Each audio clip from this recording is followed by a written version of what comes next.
चरणों से निकाली है गंगा प्यारी, चरणों से निकली है गंगा प्यारी, जिसने सारी दुनिया तारी, जिसने तारी दुनिया तारी।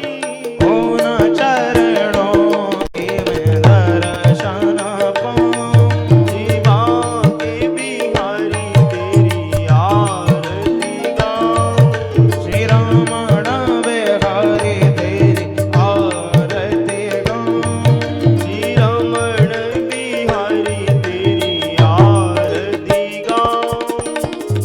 संग सोहे वृषभान दुलारी, संग तो है व्रत भानु दुलारी, ललिता विशाखा सखियां प्यारी, ललिता विशाखा सखिया प्यारी। तो वास सदा में वृंदावन पाऊं, जीवा के बिहारी तेरी आरती गाऊं, श्री रमण बिहारी तेरी आरती गाऊं। श्री रमण बिहारी तेरी आरती गाऊं, शेर से बिहारी तेरी आरती गाऊं। श्री रसिक बिहारी तेरी आरती गाऊं। कर्पूर गौरम करुणावतारम संसार सारम भुजगेन्द्रः सदा वसन्तं हृदयारविन्दे भव भवानी सहितं नमामि। मन्दारमाला च कुन्दालकाय कपालमाला च शेखराय दिव्यम्बराय च दिगम्बराय नमः शिवाय च नमः शिवाय। बांके बिहारी तेरी आरती गाऊं, बांके बिहारी तेरी आरती गाऊं, बांके बिहारी तेरी आरती गाऊं, रमण बिहारी तेरी आरती गाऊं।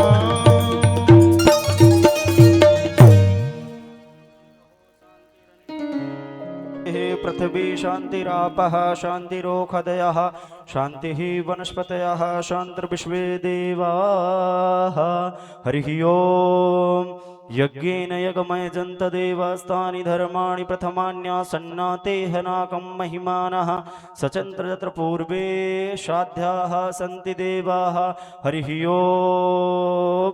नन्दनन्दनाय विद्महे यशोदानन्दनाय धीमहि तन्नो कृष्ण प्रचोदयात्। हरिः ओम्। वेदवेदाय विद्महे पंचम वेदाय धीमहि तन्नो श्रीमद्भागवत प्रचोदयात्। नाना सुगन्धपुष्पाणि यथा कालोद्भवानि च पुष्पांजलिर्मया दत्ता गृहाणां परमेश्वरः। मंत्रपुष्पांजलिं समर्पयामि। बोली वृंदावन बिहारी लाल की, श्रीमद्भागवत महापुराण की, व्यास नारायण भगवान की, सुखदेव महाराज की जय जय। श्री राधे श्याम। सभी लोग अपने स्थान पर बैठ जाएंगे। महत सौभाग्यम हम सब आप सब निश्चित रूप से बहुत ही बड़भागी हैं।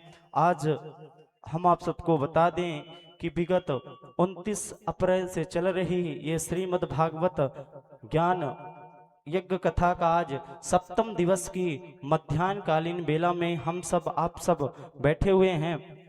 आप सब भक्त जन काफी समय से महाराज जी के इंतजार में हैं और आप सब पिपासु जनों को अब पूज्य व्यास जी के पावन चरणार विंदों पर निवेदन करेंगे कि आप अपनी पीयूषमयी अमृतमयी वाणी से हम सबको कथा का आस्वादन कराएं। पूज्य व्यास जी महाराज। बोले व्यास नारायण भगवान की। जय श्री राम श्री राधे। जय सिया राम जय सिया राम जय सिया राम। थोड़ा लाला ट्रेबल डालना इसमें। जय सिया राम हल्का सा मीट। जय सिया राम श्री राधे। आवाज बढ़ाओ। जय सिया राम श्री राधे। और थोड़ा सा। जय सिया राम श्री राधे। ठीक। बोले भक्तवत्सल भगवान की जय। श्रीमद् भागवत महापुराण की जय। पूज्य व्यास जी महाराज की जय। श्री सुखदेव भगवान की जय। यज्ञ नारायण भगवान की जय। श्री सद्गुरुदेव भगवान की जय। शारदा मैया की जय। श्री गैवीनाथ सरकार की जय। जय जय श्री राधे श्याम। हरि ओम।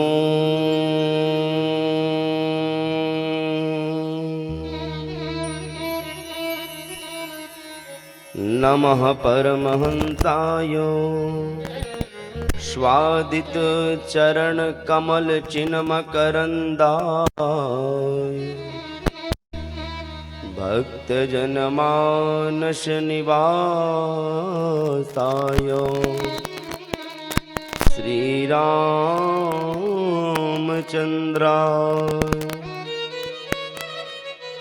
ध्येयं सदा परिभवग्नमभीष्टदोहं तीर्थास्पदं शिवविरिञ्चिनुतं शरण्यं वृत्त्यार्तिहं प्रणतपालभवाब्धिपूतं वन्दे महापुरुष ते चरणारविन्दम् वंशी विभूषितकरा नवनीरदाभा पीताम्बरा दरुणबिम्बफलाधरोष्ठात् पूर्णेन्दुसुन्दरमुखादरविन्द्रनेत्रा कृष्णात् परं किमपि तत्त्वमहं न जाने नारायणं नमस्कृत्य नरं चैव नरोत्तमं देवीं सरस्वतीं व्यासं ततो जयमुदीरयेत् श्री सीतानाथ समारंभां श्री सीतानाथ समारंभां श्री माधवाचार्य मध्यमाम् अस्मदाचार्य पर्यन्तां वन्दे श्री गुरु परम्परां यत्र यत्र रघुनाथ कीर्तनं तत्र तत्र कृतमस्तकाञ्जलिं वाष्पवारि परिपूर्णलोचनं मारुतिं नमत राक्षसान्तकम् नर्मशखा रघुनाथ के रसिक रूप वागार श्रीमद् राम सखेन्द्र पद बंदहु बारंबार भक्ति भक्त भगवंत गुरु चतुर नाम बपुए गुण तिनके पद बंदन किए नाशत विघ्न अनेको। बोले भक्तवत्सल भगवान की जय। वृंदावन बिहारी लाल की जय। श्रीमद् भागवत महापुराण की जय। श्री हनुमान जी महाराज की जय। सद्गुरुदेव भगवान की जय। जय जय श्री राधे श्याम। आइए हम सभी कथा में प्रवेश करें। उसके पूर्व अपने मन को गोविंद के चरणों में लगाएं और मन भगवान में कैसे लगता है, भगवान का नाम गाने में। तो कुछ क्षण भगवान नाम संकीर्तन का आश्रय लें। अपने मन, अपनी वाणी, अपनी बुद्धि का प्रक्षालन करके और फिर गोविंद की कथा में प्रवेश करें।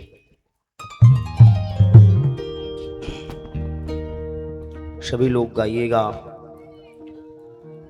कृष्ण गोविंद गोविंद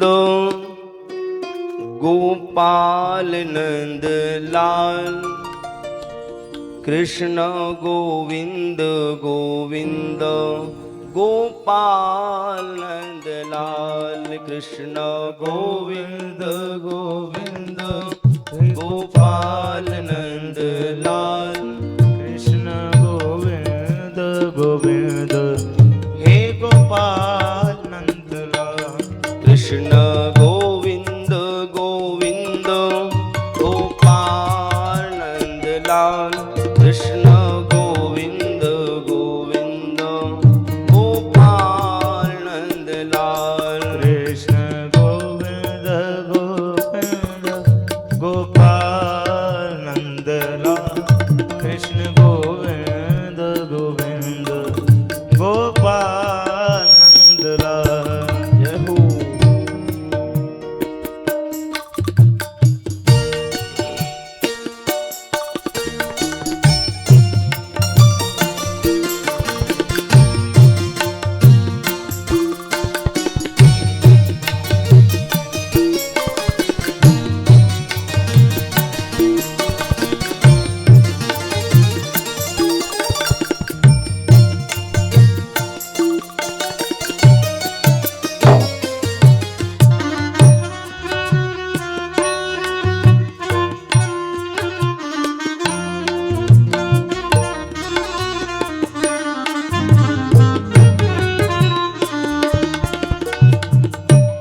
मेरो राधा वल्लभ लाल, मेरो राधा वल्लभ लाल, मेरो राधा वल्लभ लाल, मेरो राधा वल्लभ लाल, मेरो राधा वल्लभ लाल, मेरो राधा वल्लभ लाल, मेरो राधा वल्लभ लाल, मेरो राधा वल्लभ लाल। ओ मेरो राधा वल्लभ लाल, मेरो राधा वल्लभ लाल, मेरो राधा वल्लभ लाल, मेरो राधा वल्लभ लाल, मेरो राधा वल्लभ लाल, मेरो राधा वल्लभ लाल, मेरो राधा वल्लभ लाल, मेरो राधा वल्लभ लाल।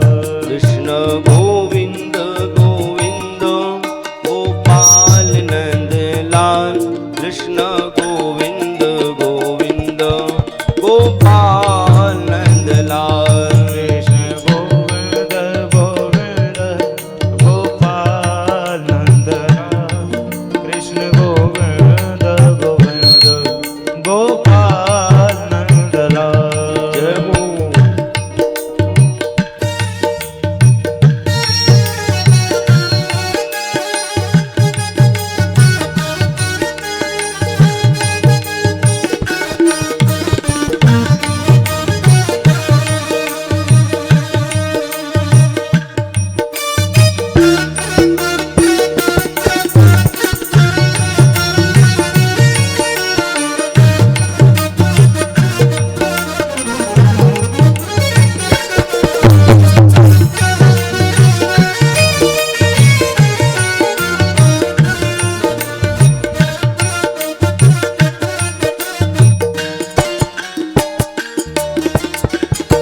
ओ मेरो बांके बिहारी लाल, मेरो बांके बिहारी लाल, मेरो बांके बिहारी लाल, मेरो बांके बिहारी लाल, मेरो हरि लाल, मेरो बांके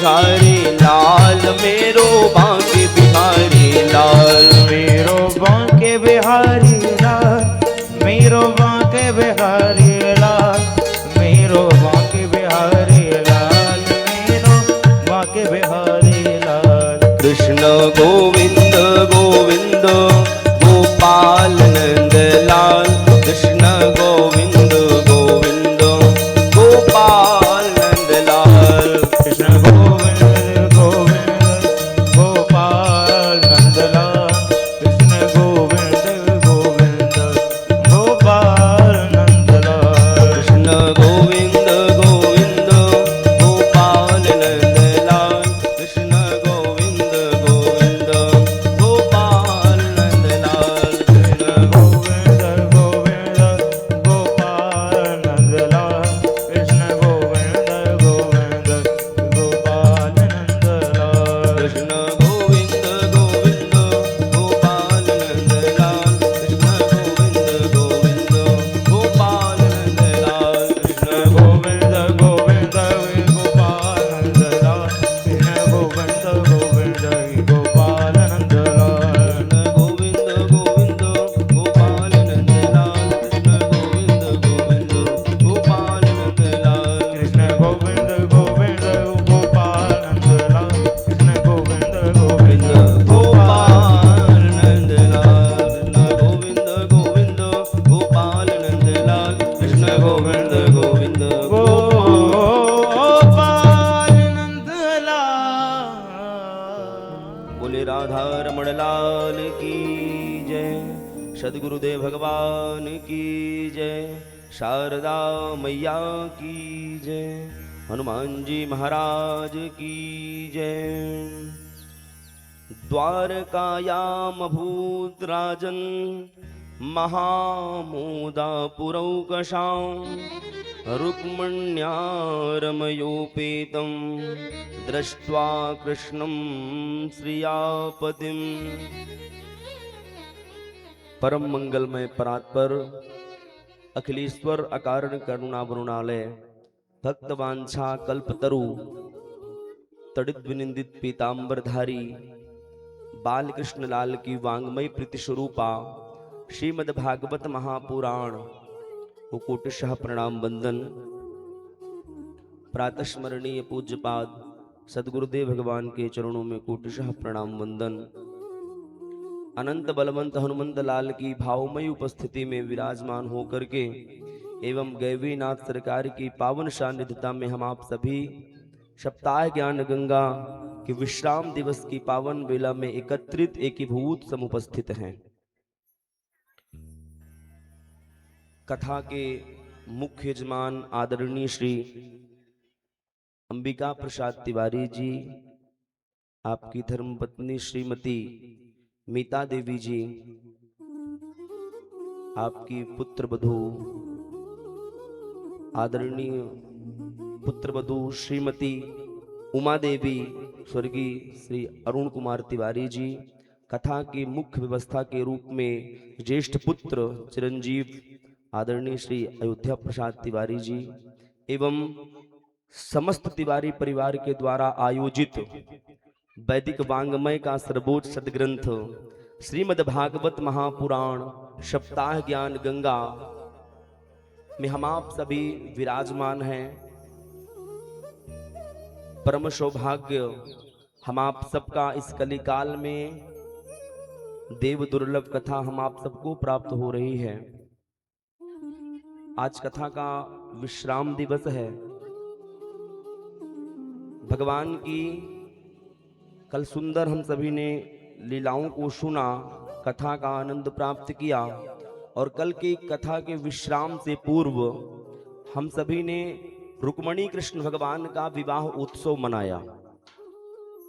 भैया, इस संसार में अपनी बहन, अपनी भैया, अपनी बुआ, अपनी मौसी, अपने चाचा, अपने काका का विवाह तो सब मनाते हैं, पर इस धराधाम से जब जाना होगा, ईको कम करना थोड़ा, जब इस धराधाम से जाना होगा हमारा और गोविंद के सामने कभी वार्ता होगी तो आप भी अपने हृदय में हाथ रख करके यह कह देंगे कि गोविंद, जब आपका विवाह रुक्मणी मैया के साथ में हुआ तो हम नहीं जानते कि हम थे या नहीं थे, पर जब कलवलिया की पावन भूमि में तिवारी जी के आंगन में श्रीमद् भागवत महापुराण के षष्ठम दिवस की पावन बेला में कथा के विश्राम से पूर्व आपका विवाह उत्सव मनाया गया था, तो रुक्मणी कृष्ण भगवान के विवाह में हमने भी पाद प्रक्षालन किया था और आपका विवाह में, आपके विवाह में सम्मिलित होकर के अपने जीवन को कृतार्थ किया था। तो कल आपने भगवान के एक विवाह की कथा को सुना।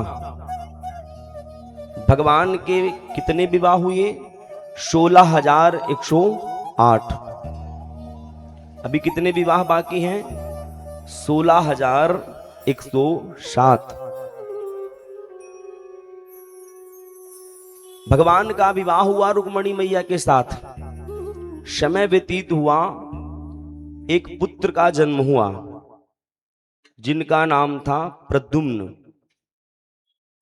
एक सम्रासुर नाम का दैत्य था, एक बार नारद जी से मिला तो कहता, भगवान मैं जानना चाहता हूं कि गुरुदेव मेरी मृत्यु कैसे होगी। नारद जी ने कहा कि भगवान कृष्ण के प्रथम पुत्र जो होंगे प्रद्युम्न, वही तुझे मारेंगे। तो सम्रासुर बड़ा मायावी घात लगा करके बैठा था कि कब भगवान का प्रथम पुत्र हो और मैं उसे मारूं। जैसे ही रुक्मणी मैया के गर्भ से प्रद्युम्न जी का जन्म हुआ तो अपनी माया के प्रभाव से एक स्त्री का रूप बना करके प्रसूतिका गृह में प्रवेश किया और वहां से जाकर के लाला को चुरा करके भाग गया। पूरे द्वारिका में शोर हो गया, बात फैल गई कि रुक्मणी मैया के प्रसूतिका गृह से एक दैत्य आया और माया के छलावा से एक स्त्री का रूप बना करके प्रद्युम्न जी महाराज को चुरा करके ले गया। भगवान सब जानते हैं, पर भगवान लीला को पूरा करने के लिए मौन बैठे हुए हैं।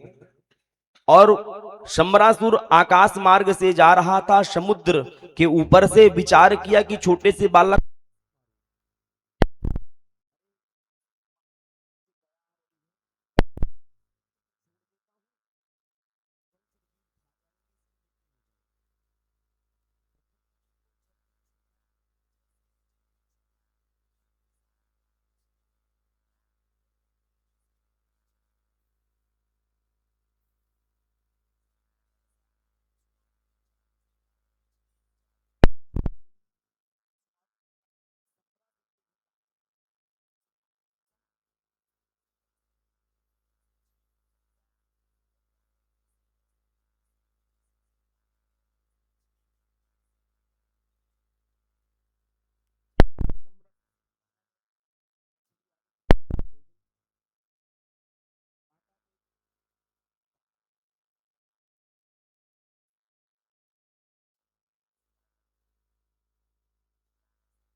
उदाहरण समझ में आ रहा है।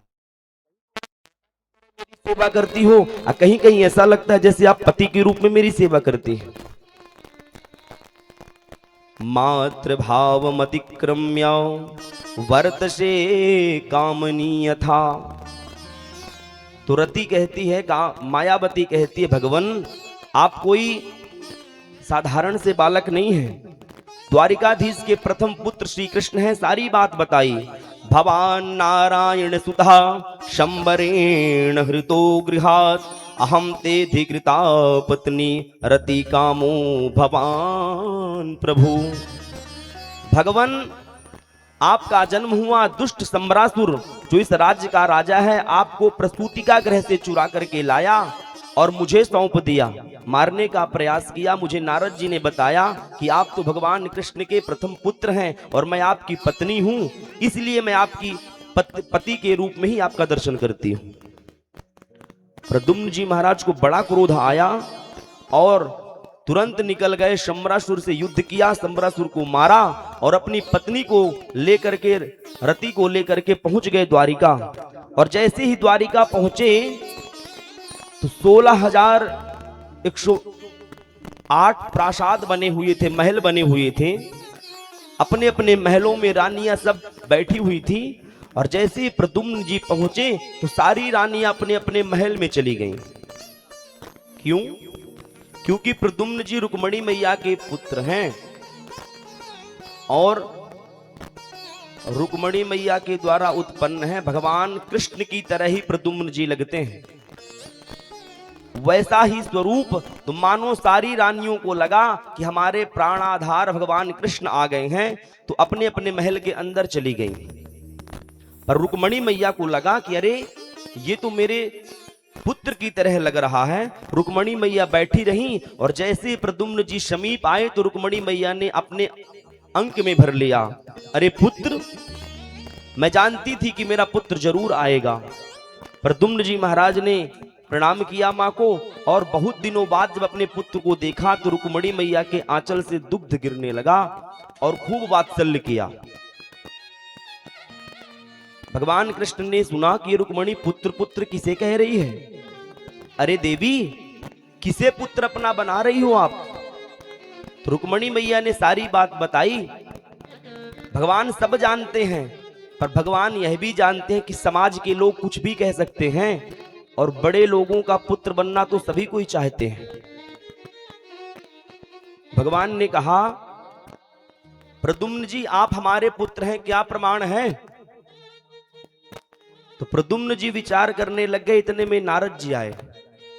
नारद जी कहते हैं, भगवान मैं साक्षी हूं, ये आपका ही प्रथम पुत्र है। शंबरासुर ने इसको चुरा ले गया था, इनको चुरा करके ले गया और यह शंबरासुर को मार करके आ रहे हैं। भगवान ये आपके ही पुत्र हैं। नारदो कथयत सर्वम शंबराहरणादिकम। शंबरासुर को मार करके भगवान अभी अभी ये आ रहे हैं, आपके ही पुत्र हैं। सबको विश्वास हुआ, विश्वास दिलाया और भगवान ने स्वीकार किया। परीक्षित सुखदेव जी से प्रश्न करते हैं, गुरुदेव आपने अभी अभी कहा कि जब प्रद्युम्न जी आए तो सारी रानियां अपने अपने महल में चली गईं। अभी तो आप कल मुझे बता रहे थे कि भगवान का एक ही विवाह हुआ, तो ये सारी रानियां कहां से आ गईं? भगवान ने और विवाह किए क्या? तो सुखदेव जी कहते हैं, राजन, भगवान ने 16,107 विवाह और किए। इतनी सारी रानियां कहां से आई भगवान? तो सुखदेव जी कहते हैं, राजन सुनो। आसीत सत्राजितः सूर्यो भक्तस्या परमः सखा प्रीतस्तस्मै मणिं प्रादात् सूर्यस्तुष्टाश्यमन्तकम्। भगवान की द्वारिका में ही एक राजा रहता था जिसका नाम था सत्राजित। और सत्राजित भगवान सूर्य की उपासना करके एक मणि को प्राप्त किया, जिस मणि का नाम था श्यामंतक मणि। उस मणि की पूजा करे तो वह मणि 8 भार सोना देती थी। 8 भार सोना दे और इतनी दैदीप्यमान थी, इतनी चमक थी उसमें कि उसको सत्यजित जब धारण करके चलते थे तो मानो ऐसा प्रतीत होता कि भगवान मार्तंड नारायण सूर्य ही सामने से आ रहे हो। अब यहां एक दिन भगवान अपनी सुधर्मा सभा में बैठे हुए थे उद्धवादी मंत्रियों के साथ। उसी समय सत्यजित का आना हुआ, सारे मंत्री खड़े हो गए। अरे लगता है भगवान सूर्य आ गए क्या? भगवान ने कहा उद्धव बैठो, ये हमारे ही राज्य के एक छोटे से राजा हैं, नाम है सत्यजित। इन्होंने भगवान सूर्य की उपासना करके एक मणि प्राप्त कर ली है जिसका नाम है श्यामंतक मणि। और मणि में ही इतना तेज है, जब इस मणि को पहन करके आते हैं तो ऐसा लगता है कि साक्षात भगवान नारायण सूर्य आ रहे हैं। अच्छा भगवान, सत्यजित जैसे आए तो भगवान ने बैठाला और कहा सत्यजित, आपने अपने तपोबल से इस मणि को प्राप्त किया है। मैं एक बात कहूं, आप इस मणि को हमारे राज्य खजाने में रख दीजिए। ज्यादा धन हो जाना भी हानिकारक है प्राणों के लिए। अरे कोई चोर उचक्का आकर के मार देगा, मणि छीन करके ले जाएगा, क्या कर लेंगे आप? तो आप ऐसा करिए कि इस मणि को हमारे राज्य खजाने में जमा कर दीजिए। आपके मणि के द्वारा जो सोना निकलेगा तो प्रजावासियों की सेवा होगी। अगर आपको आवश्यकता लगे जितने धन की, आप आकर के हमारे राज्य खजाने से ले जाया करिए। सत्यजित खड़े हो गए अपने सिंहासन में, कहते भगवान मैं अपनी मणि नहीं दे सकता। अरे तप मैंने किया है, तप करके मणि मैंने पाया, अपनी मणि आपके राज खजाने में क्यों दे दूं? भगवान ने कहा सत्यजित, हम आपके हित की बात करते हैं, आपको मणि नहीं देना, आप मत दीजिए। आप मणि अगर हमारे राज खजाने में रखेंगे तो लाभ आपका है। सत्यजित ने एक टूक मना कर दिया और वहां से चला गया। सत्यजित का एक भाई था प्रसेनजित, मणि को घर में रखा हुआ देखा तो अपने भैया की मणि को गले में पहना और शिकार खेलने के लिए चला गया वन। शिकार करने गया था कि सिंह का शिकार करूंगा, पर शिकार तो नहीं कर पाया, खुद ही शिकार बन गया, मारा गया। प्रसेनजित सिंह ने मणि को छीन करके अपने मुख में दबा करके थोड़ी दूर गया तो आगे एक वृक्ष मिल गया। भालू ने शेर को मारा, मणि को छीना, अपनी गुफा में जाकर के अपने बच्चों को दे दिया।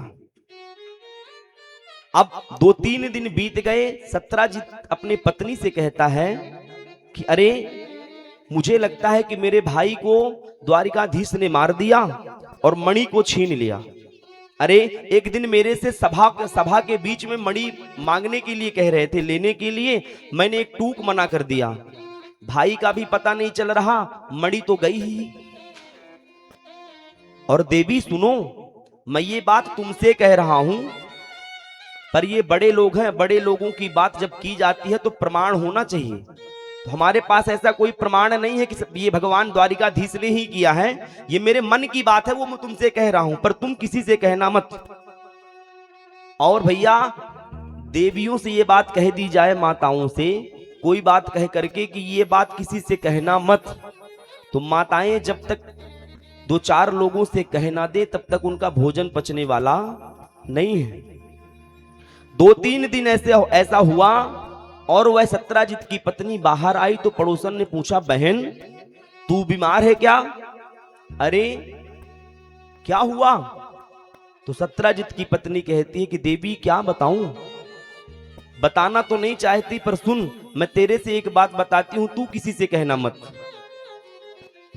अरे द्वारिकाधीश है ना, इन्होंने हमारे देवर को मार करके मणि को हथिया लिया है।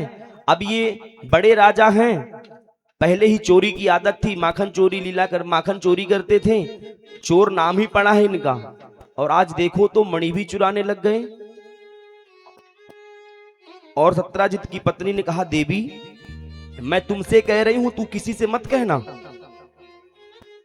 वह देवी कहती है, भला तूने मुझसे बताया, मैं कभी किसी से नहीं बताऊंगी। और वह देवी तीसरे से बताई, तीसरे ने चौथे से बताई, देखते देखते पूरी द्वारिका में बात फैल गई, करने करने जपन जना। सब तक यह बात पहुंच गई कि द्वारिकाधीश ने सत्यजित के भाई को मार करके मणि को हथिया लिया।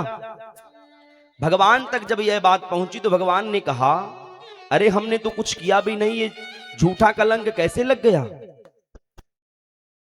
अपने गुरुदेव के पास गए, गर्गाचार्य जी के पास में कहा, गुरुजी ये कलंक हमें क्यों लगा?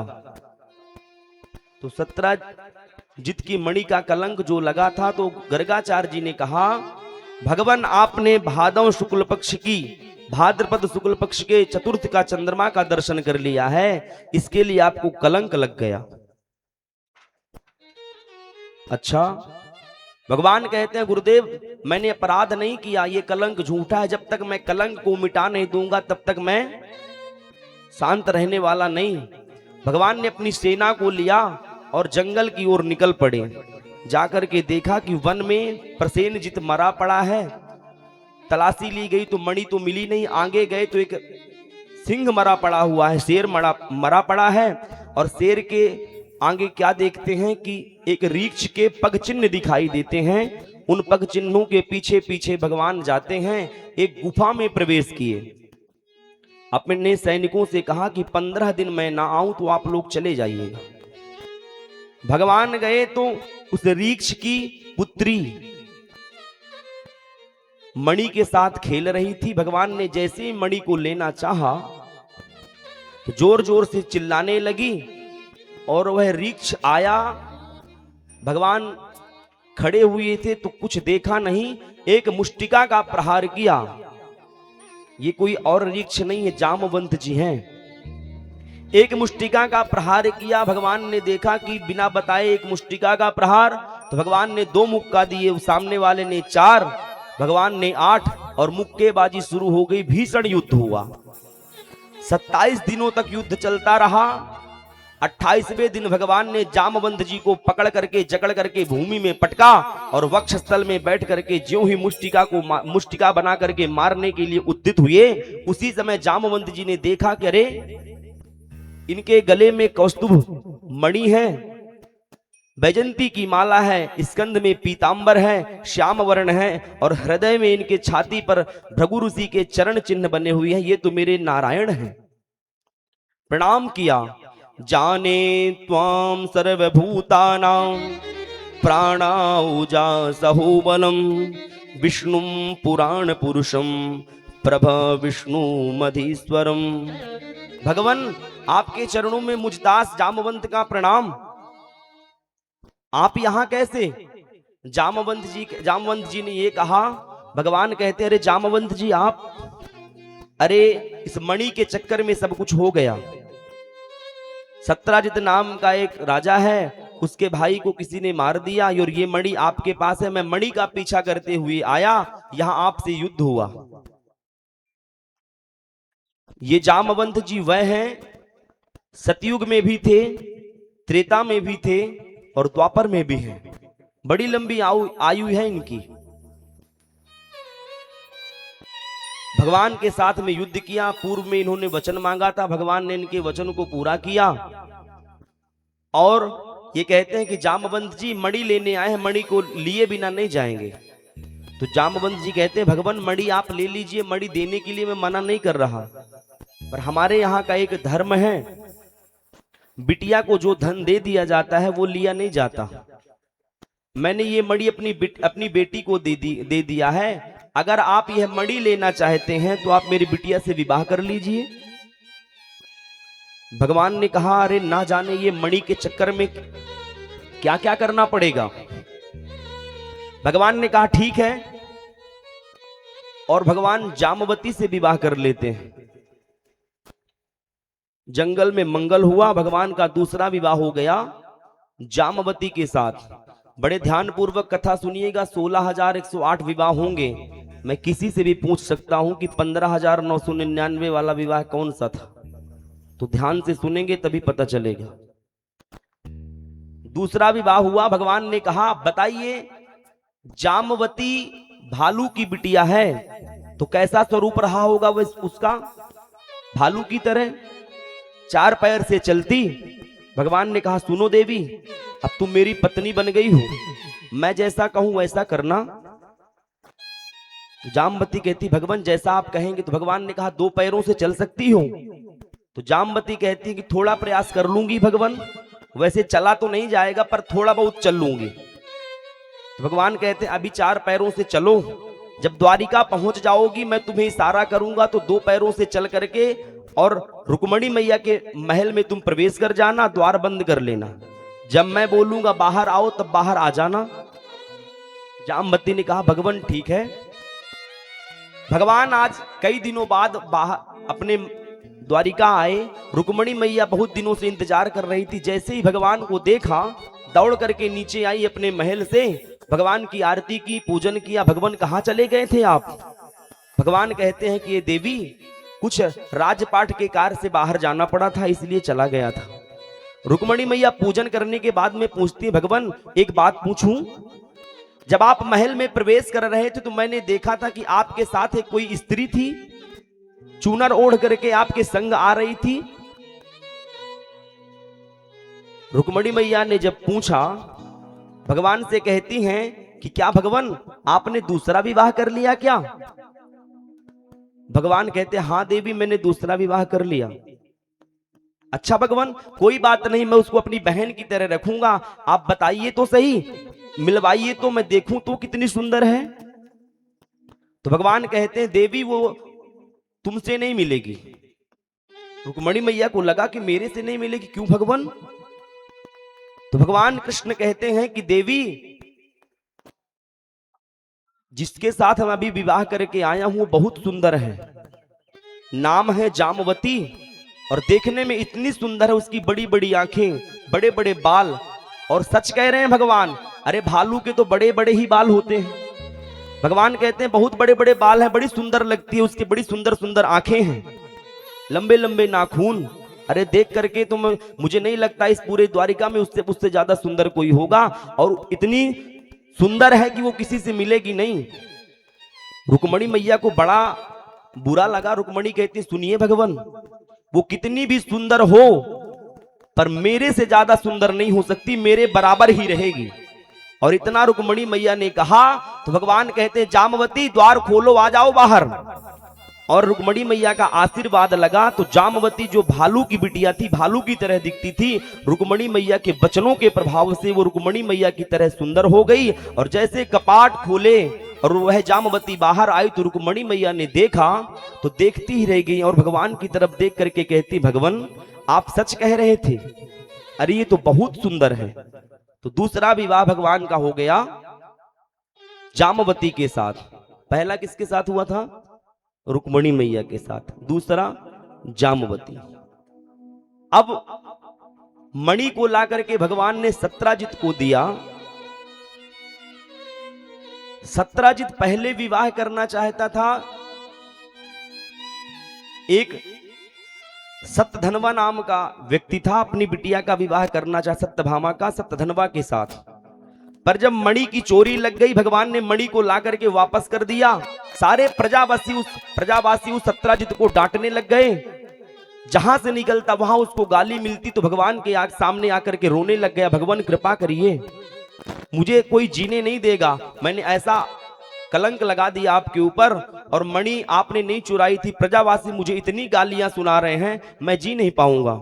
भगवान ने कहा आप किए हो तो भोगो, भगवान कृपा करिए मेरी एक बिटिया है, आप उससे विवाह कर लीजिए, मैं आपका ससुर बन जाऊंगा तो फिर मुझे कोई नहीं कहेगा कुछ। भगवान ने कहा तुम्हारी ये इच्छा है, चलो कोई बात नहीं। तो भगवान ने तीसरा विवाह कर लिया सत्यभामा के साथ। 3 विवाह हो गए। अब सत्राजित अपनी बिटिया का विवाह सत्यधनवा के साथ करना चाहता था, मगर भगवान के साथ कर दिया तो सत्यधनवा क्रोधित हो गया और सोते हुए सत्राजित को मार दिया और मणि चोरी करके भाग गया।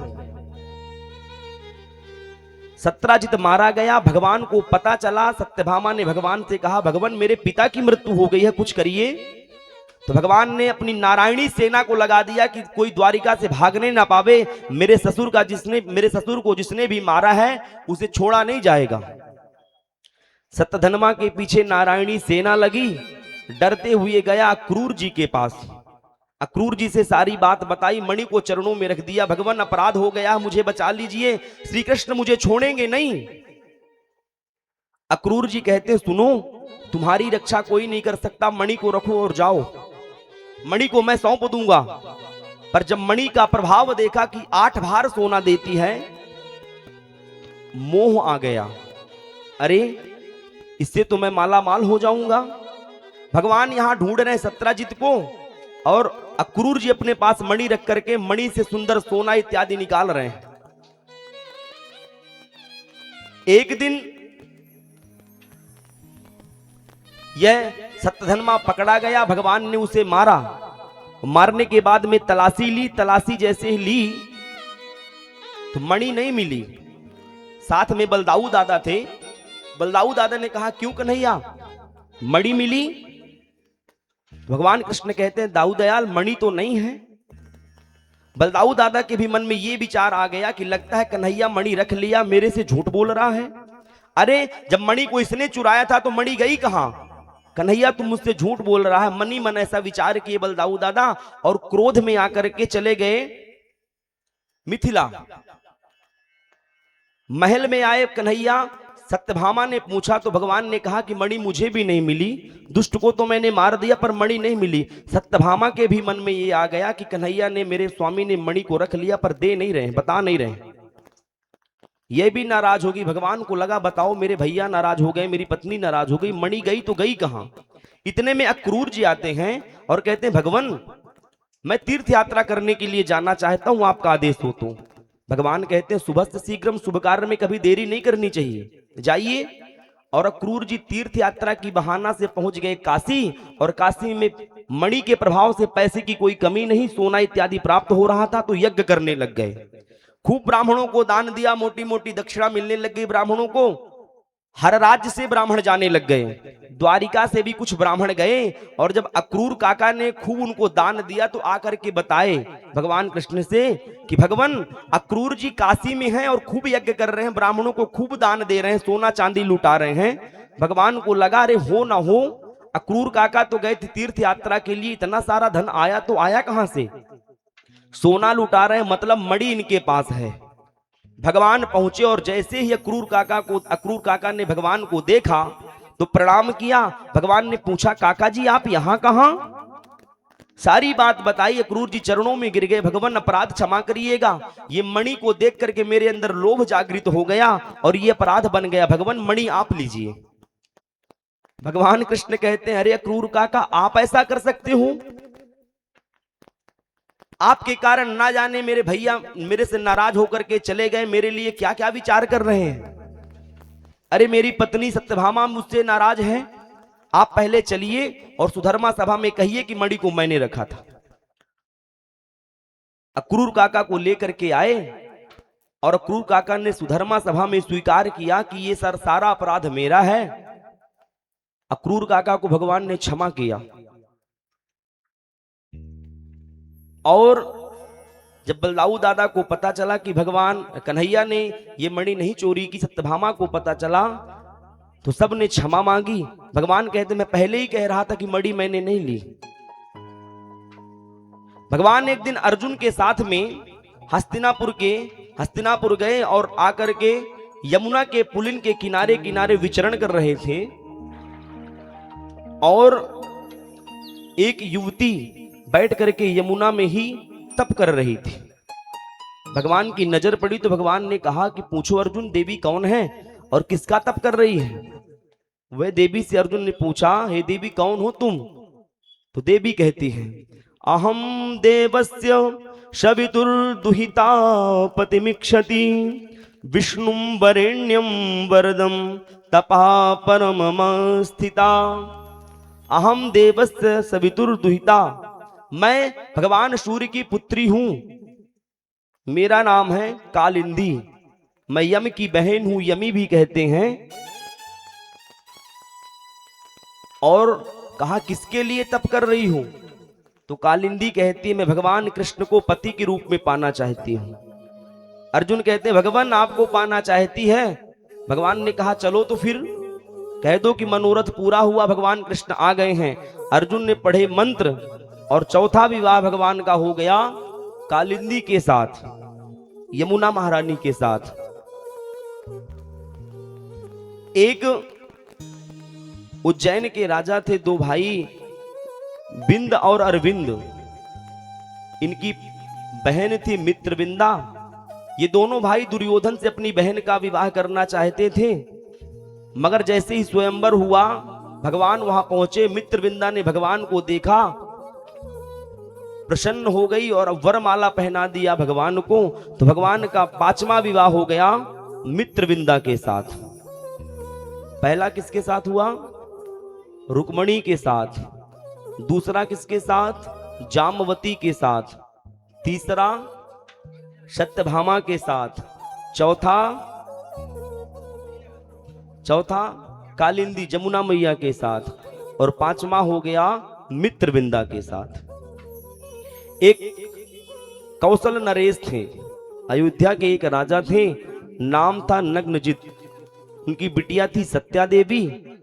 उनका यह संकल्प था कि मेरे यहां 7 खूंखार बैल हैं और उनको कोई आकर के एक साथ उनके नाक में नकेल डाल देगा तो मैं अपनी पुत्री का विवाह उसी युवराज के साथ करूंगी। भगवान गए और जाकर के अमित रूप प्रगटे ही काला, 7 रूपों में प्रकट होकर के एक साथ ही उन बैलों पर 7 बैलों की नाक पर नकेल डाली और भगवान ने 7वां विवाह कर लिया, 6ठा विवाह कर लिया सत्या देवी के साथ में।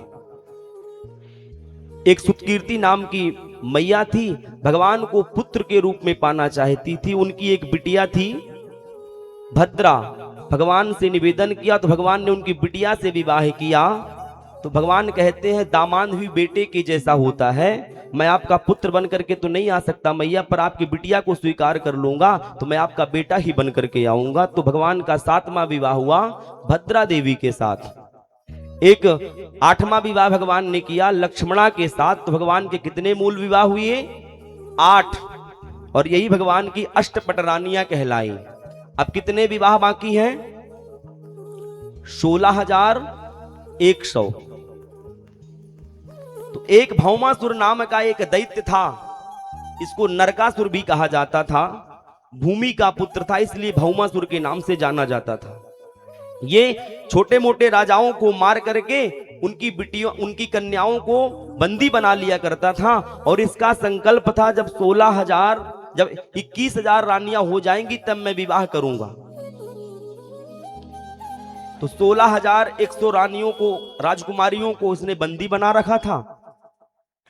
और भगवान को वह नित्य प्रति पुकारती रहती थी। भगवान को स्मरण आया कि उन राजकुमारियों को भी मुक्त कराना चाहिए। तो भगवान एक दिन गए, सत्यभामा को साथ ले गए और इसने अपने द्वार पर, प्राग ज्योतिषपुर में यह रहता था, अपने द्वार पर एक मुर नाम के दैत्य को लगाया था। बहुत ही खतरनाक यह दैत्य था, कोई जीत नहीं सकता था।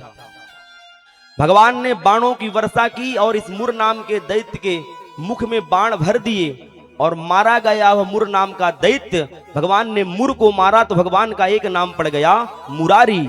बोलिए मुरारी भगवान की जय। और जैसे ही मुर मरा तो वह भौमासुर बाहर आया, बाणों की वर्षा करने लग गया। भगवान ने पहले नहीं मारा। सत्यभामा ने जैसे ही कहा कि भगवान मारिए, और सत्यभामा भूमि पृथ्वी की ही अवतारिणी है, भगवान की प्रिया बन करके हैं। और ये भौमासुर पृथ्वी का पुत्र है। जब तक मां नहीं कहती तब तक भगवान मारते भी नहीं। आज मां ने कह दिया भगवान मारिए, तो भगवान ने मारा, उस दुष्ट को मारा गया दुष्ट। और सारी रानियों को, राजकुमारियों को भगवान ने मुक्त किया। कहा आप जाइए अपने अपने घर। 16,101 रानियां निवेदन करती भगवान अब हम कहां जाएं? समाज की स्थिति आप भी जानते हैं भगवान। एक रात्रि बिटिया घर घर से बाहर रह जाए तो समाज क्या कहने लगता है। अरे हम छोटी थी तब हमको ये बंदी बना करके रख लिया कैद में, आज हमारी अवस्था, कोई बूढ़ी हो गई है, कोई युवा है, कोई छोटी सी कन्या है, सबको ये बंदी बना करके रखा था। हमारे तो न जाने कितनों के तो मैया बाप भी चले गए होंगे और समाज में अब हमें कोई स्वीकारेगा नहीं। अरे सगे माता पिता बिटिया अगर घर से बाहर रात्रि भर व्यतीत कर ले तो समाज क्या क्या कहने लगता है। अब हम कहां जाएंगी भगवान? अब हम, आपने हमें मुक्त कर दिया है, जाकर के हम अपने प्राणों का त्याग कर देंगे। भगवान ने कहा सुनो देवी, इस संसार में जिसका कोई नहीं होता मैं हूं। अरे संसार में जिसका कोई नहीं होता तो जगन्नाथ उसके होते हैं, और मेरा नाम जगन्नाथ है, मैं जगत का नाथ हूं।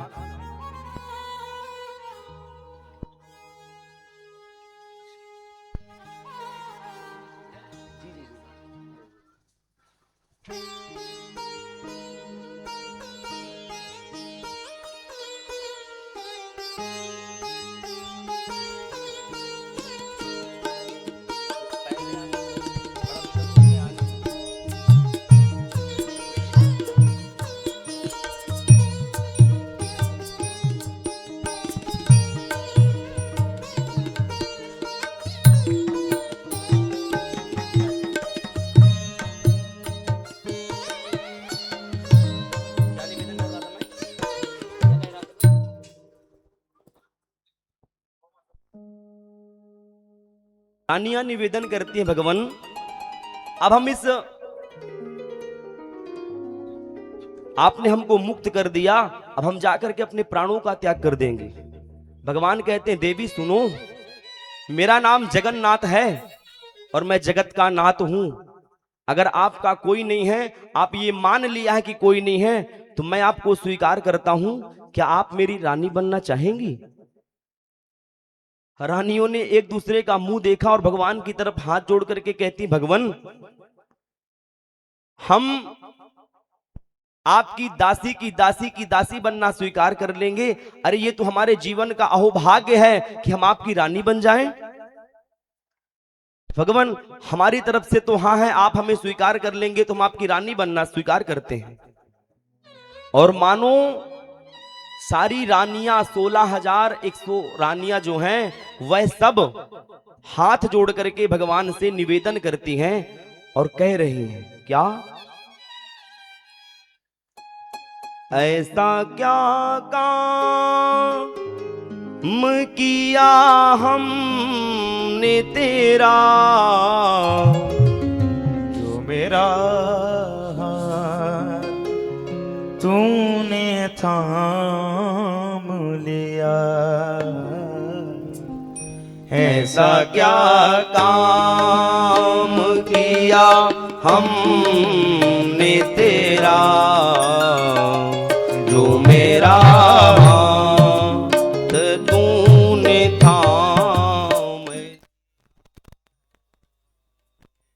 क्या काम किया हमने तेरा, जो मेरा तूने थाम लिया। मेरी जिंदगी ही बदल दी तुमने, मेरी जिंदगी जिंदगी बदल दी तुमने। क्या जरा सा मैंने तेरा नाम लिया। ऐसा क्या काम किया हमने तेरा, जो मेरा हाथ तूने थाम लिया।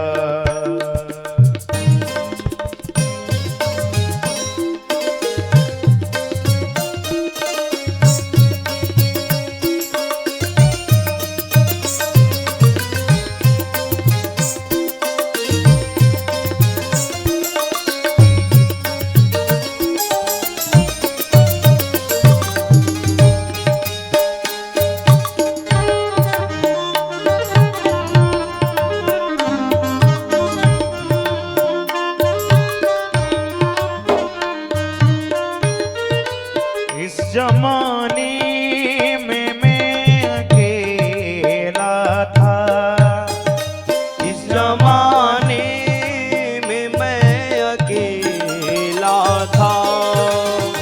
इस जमाने में मैं अकेला था।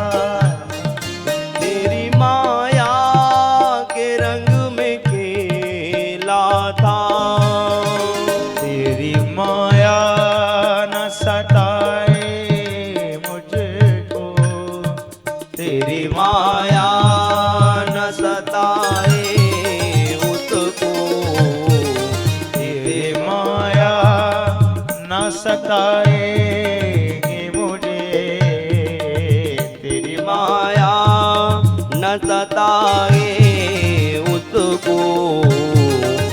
जिसे अपना तूने मान लिया। ऐसा क्या काम किया हमने तेरा, जो मेरा हाथ तूने थाम लिया। ऐसा क्या काम किया हमने तेरा, जो मेरा तूने थाम लिया।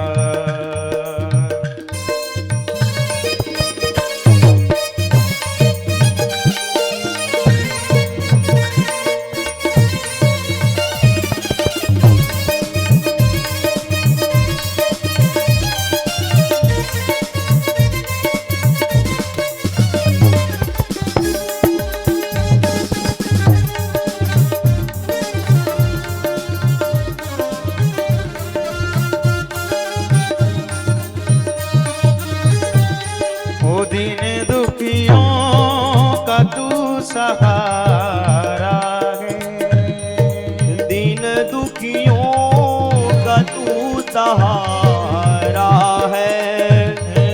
डूबती नाव का किनारा है, डूबती नाव का किनारा है।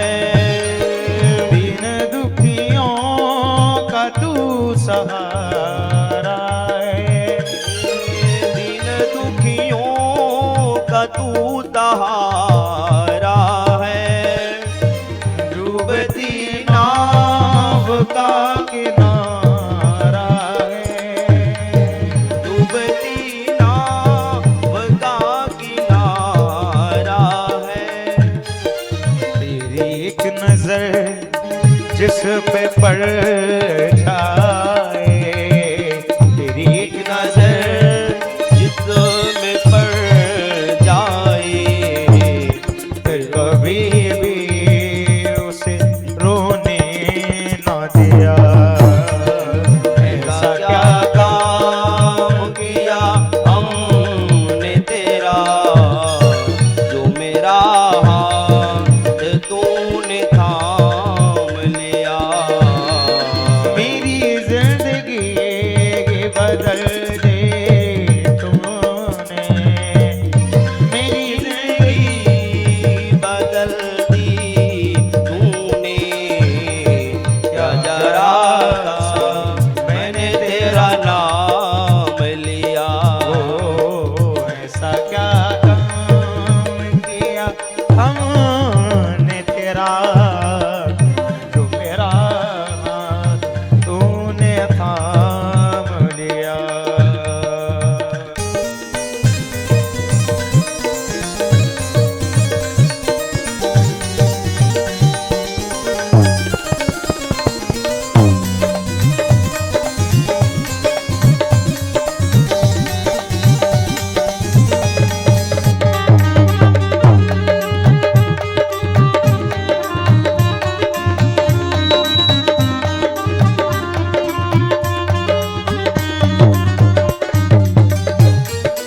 इतना कौन कहता है किसी के लिए, इतना कौन करता है किसी के लिए।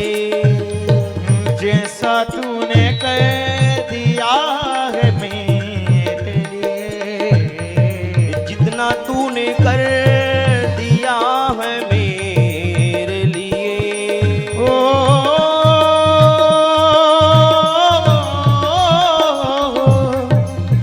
मेरे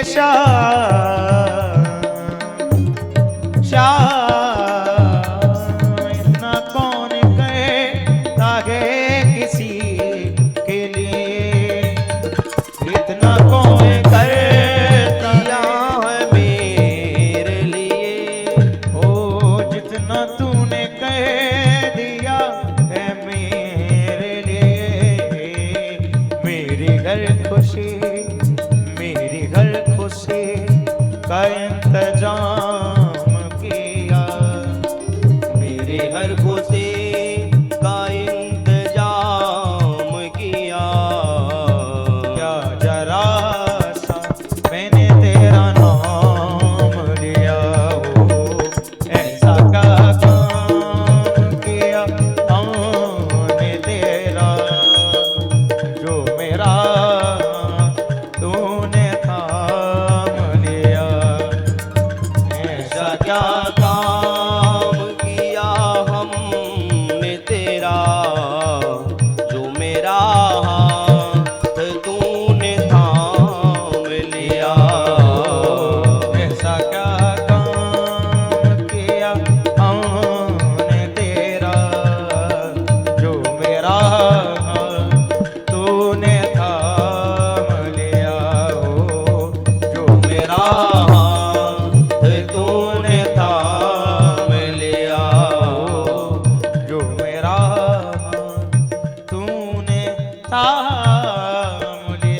वत्सल भगवान की जय। भगवान ने सारी रानियों को कहा कि मैं आपको रानियों के रूप में स्वीकार करता हूं, पत्नी के रूप में। और द्वारिका ला करके भगवान ने एक ही मंडप में, एक ही मुहूर्त में, और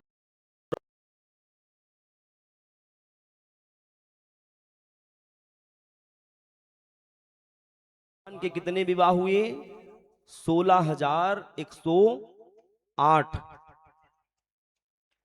और भगवान के एक एक रानी से 10-10 पुत्र और एक एक बिटिया जन्म लिया। और उन 10 पुत्रों से एक एक पुत्र से 10-10 पुत्र और एक एक बिटिया का जन्म हुआ। भगवान का वंश हो गया, भगवान का परिवार हुआ 56 करोड़। कितना? 56 करोड़ भगवान का परिवार था। और उनके बच्चों को पढ़ाने के लिए टीचर लगे थे, गुरुजी लगे थे पढ़ाने वाले 3 करोड़। 3 करोड़ अध्यापक बच्चों को पढ़ाने के लिए आया करते थे। और किसी में इतनी हिम्मत नहीं थी कि आमंत्रण कार्ड दे और उसमें लिख दे सपरिवार पधारिए। कोई नहीं बुलाता था सपरिवार, यही लिखता था भगवान कृष्ण आपको आमंत्रण है, आप पधारिए। भगवान का परिवार हो गया 56 करोड़। तो कोई आमंत्रित कार्ड में लिखने की सामर्थ्य नहीं रखता था कि यह कह दे भगवान सपरिवार पधारिए। भगवान का इतना बड़ा परिवार हो गया, पर भगवान कभी उदास नहीं हुए। प्रायः थोड़ी सी भी उथल पुथल हुई गृहस्थ जीवन में, सब उदास हो जाते हैं। अरे भगवान ये गृह कारज नाना जंजाला, बड़ा इसमें भार है। पर भगवान का परिवार हो गया 56 करोड़। भगवान कभी सर भी भगवान का नहीं दुखता, सदैव मुस्कुराते रहते हैं। आपने कभी भगवान को चित्र में भी रोते हुए नहीं देखा होगा, सदैव मुस्कुराते रहते हैं भगवान। भगवान की 16,108 विवाह हो गए। आए दिन कोई न कोई रानियां रूठती रहती है, विशेष करके सत्यभामा। क्यों? क्योंकि सत्यभामा के पिता ने मणि दी थी, और मणि का यह प्रभाव था कि 8 भार सोना नित्य प्रति देती थी। तो जिस बहू के घर से दहेज खूब आता है, फिर उसके ठाठ भी सहने पड़ते हैं। फिर सास सोचे कि बहू पानी पिलाएगी, चाय बनाएगी, तो सास को चाय पानी पिलाना पड़ेगा, बहू नहीं पिलाएगी। क्यों? क्योंकि दहेज लेकर के आई है। अरे 100 रुपया होटल में आप देते हो तो आपको बनी बनाई भोजन की थाली मिलती है, और उसने 10 लाख दिया है तो क्या उसको भोजन बना बनाया नहीं मिलेगा? तो सत्यभामा आए दिन नाराज हुआ करती थी। सारी रानियों में आए दिन कोई ना कोई रानी रूठती थी, पर रुक्मणी मैया भगवान से कभी रुष्ट नहीं हुई। भगवान को लगा कि मैं सब रानियों को मनाता रहता हूं, एक रुक्मणी सबसे बड़ी रानी है, पर आज तक ये नाराज नहीं हुई। तो भगवान को आज विनोद सूझा, आज रुक्मणी से कुछ हास्य परिहास किया जाए। तो जाकर के अपने पर्यंक में, अपने कक्ष में जाकर के बैठ गए। रुक्मणी मैया आई जल लेकर के, तो भगवान ने कहा भगवान जल पान कर लीजिए। तो भगवान कुछ बोले नहीं, मौन रहे। रुक्मणी मैया ने कहा भगवान आप कुछ उत्तर नहीं दिए, नाराज हैं क्या? तो भगवान फिर भी कुछ नहीं बोले। रुक्मणी मैया ने जल के पात्र को रखा, हाथ जोड़ करके कहती भगवान अपराध बन गया हो तो बताएं, आप इस तरह मौन अच्छे नहीं लगते। तो भगवान कहते हैं रुक्मणी एक गलती की हो तो मैं तुम्हें बताऊं, गलती पे गलती कर रही हो, पूछती हो गलती हो तो बताइए भगवान। मेरा निवेदन है पीछे जो बैठेंगे तो कथा ध्यान से सुने। क्या है कि मैं कथा जब कहता हूं तो मेरा भाव ऐसा रहता है कि आप सब सुन रहे हो तो मैं कह पाऊं। अगर मैं देखता हूं, देखिए व्यासपीठ ऊंची इसीलिए बनाई जाती है। व्यासपीठ का तात्पर्य होता है कि वक्ता जब ऊंचे में बैठ करके बोले तो नीचे बैठे हुए श्रोताओं के हृदय पटल में बात उतरे। अगर बात उतारनी है तो ऊंचाई से ही डालनी पड़ती है। और ऐसा भी नहीं है कि व्यासपीठ में बैठ करके मैं कोई बड़ा बन गया हूं। अरे चौकी पे बैठने वाला चौकीदार और जमी पे बैठने वाला जमींदार, तो मैं आप सबका चौकीदार हूं। तो थोड़ी देर के लिए निवेदन कर रहा हूं, आज विश्राम दिवस है। आप सब इतने भाव से कथा सुने हैं 6 दिनों तक, हृदय की प्रसन्नता है। आज विश्राम दिवस है, थोड़ा भाव से सुनेंगे तो आपको भी आनंद आएगा। भगवान आज रुक्मणी मैया से कहते हैं, देवी आए दिन गलती पे गलती कर रही हो और पूछती हो कि गलती होगी भगवान। रुक्मणी मैया हाथ जोड़ करके कहती है डर करके, भगवान बताएं तो क्या गलती हो गई। तो भगवान श्री कृष्ण कहते हैं, देवी सुनो, आपने हमसे विवाह कर लिया, क्या गुण देखा था हम में? अरे कोई राजकुमारी या कोई बिटिया अपने माता पिता से विपक्ष में जाकर के और विवाह करती है किसी लड़के से, तो उस लड़के में कोई ना कोई गुण देखती है। मुझ में ऐसा तो कोई गुण नहीं था। अरे ऐसा कोई पौरुष भी नहीं है मुझ में। अरे रण छोड़ करके यहां समुद्र में नगरी बना करके रह रहा हूं। जरासंध के डर के कारण मुझे रण छोड़ कहते हैं। मेरे मां बाप का भी पता नहीं है। कोई कहता है नंद का लाला, कोई कहता वसुदेव का बेटा। अरे मेरे मैया बाप का पता नहीं तो कुल खानदान तो छोड़ ही दो। समुद्र में आकर के रहता हूं, मेरा कोई स्थान भी नहीं है, कोई राजा रजवाड़ा भी नहीं हूं। और सुनो, सबसे पहली बात, जब कोई बिटिया किसी लड़के को पसंद करती है, वर को पसंद करती है, तो उसके स्वरूप को देख करके मोहित होती है। वो देखने में सुंदर हो तो मेरा तो स्वरूप भी इतना सुंदर नहीं है। काला कलूटा रखा हूं मैं और इतना सुंदर भी नहीं हूं, और ना जाने आप क्या देख करके मुझे आप मुझसे विवाह कर ली। ये सब गलतियां ही तो कर रही हैं आप। और भगवान बार बार देख रहे हैं रुक्मणी मैया की तरफ, नाराज हुई कि नहीं। जब रुक्मणी मैया सुनती रह गई, नाराज नहीं हुई, तो भगवान अंतिम बात कहते हैं, देवी सुनो, अगर तुम कहो तो मैं शिशुपाल से तुम्हारी बात चलाऊं विवाह की। भगवान ये तब कह रहे हैं जब नाती पोते हो गए, हर एक रानी के 10-10 पुत्र और एक एक बिटिया, और उन पुत्रों के भी 10-10 पुत्र एक एक बिटिया हो गई, नाती पोते वाले हो गए भगवान। तो आज ऐसा मजाक कर रहे हैं, विनोद कर रहे हैं रुक्मणी मैया से, हे देवी अगर तुम कहो तो मैं तुम्हारे विवाह की बात चलाऊं शिशुपाल से। इतना सुनते ही रुक्मणी मैया मूर्छित हो गई और जैसे गिरने लग गई, तो भगवान चतुर्भुज रूप में प्रकट होकर के दोनों हाथों से उठाया, एक हाथ से जल सिंचन करने लगे और एक हाथ से पंखा झलने लग गए और पर्यंक में लिटाया। रुक्मणी मैया को जब होश आया तो भगवान कहते हैं, अरे देवी तुम सच समझ गई क्या? मैं तुमसे तो विनोद कर रहा था। हंसने लग गए भगवान ताली बजा करके। रुक्मणी मैया उठ करके बैठती, भगवान आज आपने जो जो बात कही है बिल्कुल सत्य है आपकी। मानो भगवान की ही बातों को पकड़ करके रुक्मणी मैया स्तुति करने लग गई भगवान की। भगवान आपने क्या कहा कि आपके अंदर कोई पौरुष तो नहीं है, आपके अंदर कोई बाहुबल नहीं है, डर के कारण आप समुद्र में आकर के रहते हो। भगवान आप निर्मल मन वाले, जिसका निर्मल मन होता है समुद्र की तरह, आप उसके हृदय में ही तो वास करते हो, और समुद्र से स्वच्छ निर्मल कुछ नहीं हो सकता भगवान, इसीलिए आप समुद्र में वास करते हो। आपकी ही वाणी है भगवान, आप कहते हैं निर्मल मन जन सो मोहि पावा, मोहि कपट छल छिद्र न भावा। भगवान आपने क्या कहा कि आपके मैया बाप का पता नहीं? कोई कहता है नंद का लाला, कोई कहता है कि वसुदेव का लाला। अरे भगवान बड़े बड़े शास्त्र, बड़े बड़े पुराण आपको नहीं जान पाए, नेति नेति कह करके चले जाते हैं भगवान। बड़े बड़े महात्मा, अमलात्मा, विमलात्मा, तो जब आपको ही नहीं जान पाए भगवान, तो आपके मैया बाप को क्या जान पाएंगे? भगवान आप क्या कहते हैं कि आप काले हैं। सुनिए, आप काले होकर के इतने सुंदर लगते हैं। पीछे आप देख रहे हैं कौन है? राधा रमण लाल विराजमान है, कितने सुंदर हैं। रुक्मणी मैया कहती भगवान आप काले होकर के पूरे विश्व को मोहित करके रख लिया, अगर आप गोरे होते तो ना जाने क्या करते भगवान। अरे संत कहते हैं व्रज के, अरे अगर लाल तुम होते लली तो गले कट जाते करोरन के। आप लाला हो भगवान, अगर कहीं आप लाली हो जाते, और इतना सुंदर स्वरूप है आपका कि देखने के बाद में कभी मन आघाता नहीं है। संत कहते हैं कि अगर लाल तुम होते लली तो गले कट जाते करोरन के, सब आपस में मर जाते भगवान आपको देख करके।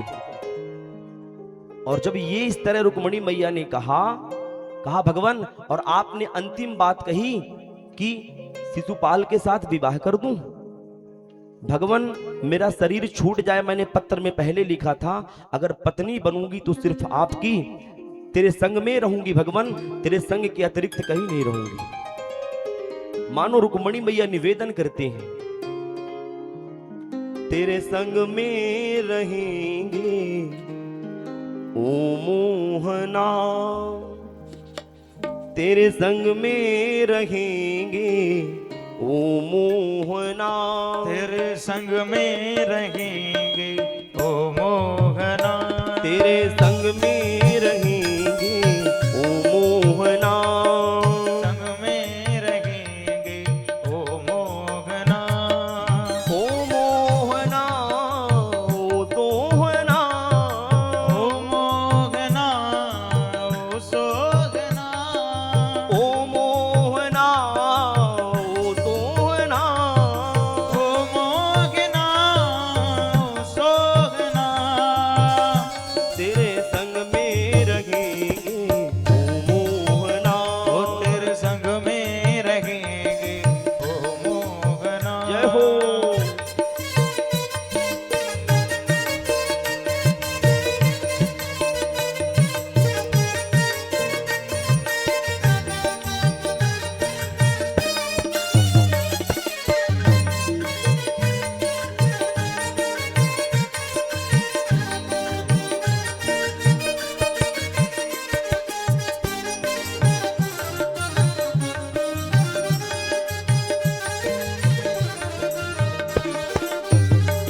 तुम चंदन बनो तो मैं पानी बनूं, चंदन बनो मैं पानी बनूं, तुम चंदन बनो तो मैं पानी बनूं, चंदन बनो मैं पानी बनूं, तुम चंदन बनो तो मैं पानी बनूं, चंदन बनो मैं पानी बनूं, ओ मस्तक पर मिलेंगे ओ मोहना, मस्तक पर मिलेंगे ओ मोहना, तेरे संग में रहेंगे ओ मोहना, तेरे संग में रहेंगे ओ मोहना।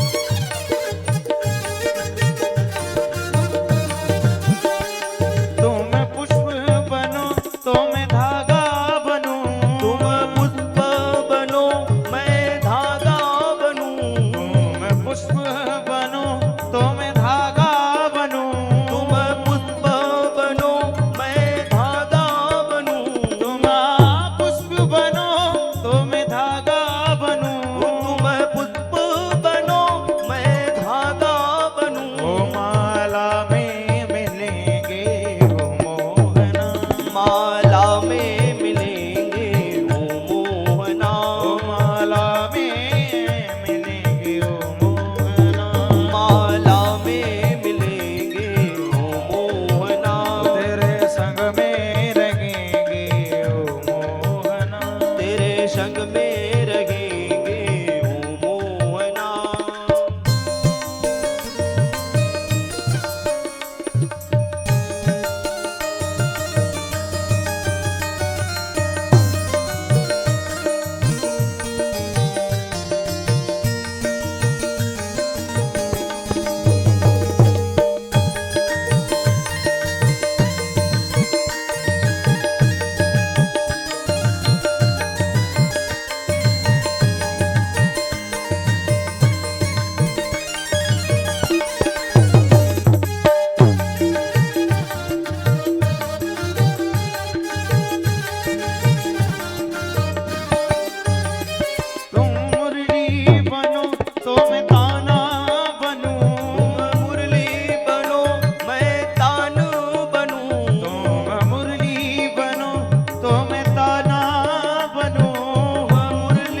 बोले रुक्मणी कृष्ण भगवान की जय। जय जय श्री राधे श्याम। भगवान अपने रानियों के साथ ऐसे ही विनोद करते रहते हैं। रुक्मणी मैया से भगवान ने हास्य परिहास किया। सुखदेव जी आगे परीक्षित को भगवान के पुत्रों के विवाह के बारे में बताते हैं। भगवान श्री कृष्ण के साथ बाणासुर का युद्ध का वर्णन किया। और एक दिन भगवान अपने सारे नाती पोतों को लेकर के, बच्चों को लेकर के पहुंच गए एक उपवन में, बगीचे में जाकर के भगवान अमराई के छांव में बैठ गए, आम के वृक्ष के नीचे छांव में, और बच्चों को कहा आप जाकर के खेलो। बच्चे गेंद खेलने लग गए। जैसे ही गेंद को मारा तो गेंद एक कुआं में गिर गई। बच्चे कुआं में झांके तो एक गिरगिट दिखाई दिया, विशाल काय गिरगिट। बच्चे दौड़ करके आए, पिताश्री कुआं में विशाल काय गिरगिट पड़ा हुआ है।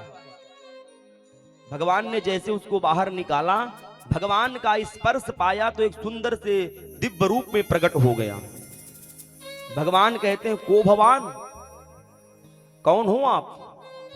जब पूछा तो ये अपना परिचय देता है। नगो नाम नरेंद्रोह मिक्ष्वाकूतनया प्रभो दाने स्वाख्यायमानेषु यदि ते कर्णमस्पृशम। कहा भैया, सामने वाले के बोलने से उसके संस्कार और उसकी वाणी का पता चल जाता है ये कितने पानी में है, कितना योग्य है। नृग कहता है नगो नाहम नरेंद्रोहम मिक्ष्वाकूतनया प्रभु। भगवान आपने मेरा नाम सुना होगा, मैं इक्ष्वाकु पुत्र राजा नृग हूं।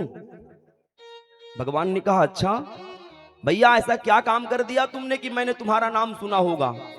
बोले भगवान, मैंने अपने जीवन में इतनी गायों का दान किया है, इतनी गायों का दान किया है कि हर जगह मेरा नाम फैला हुआ था।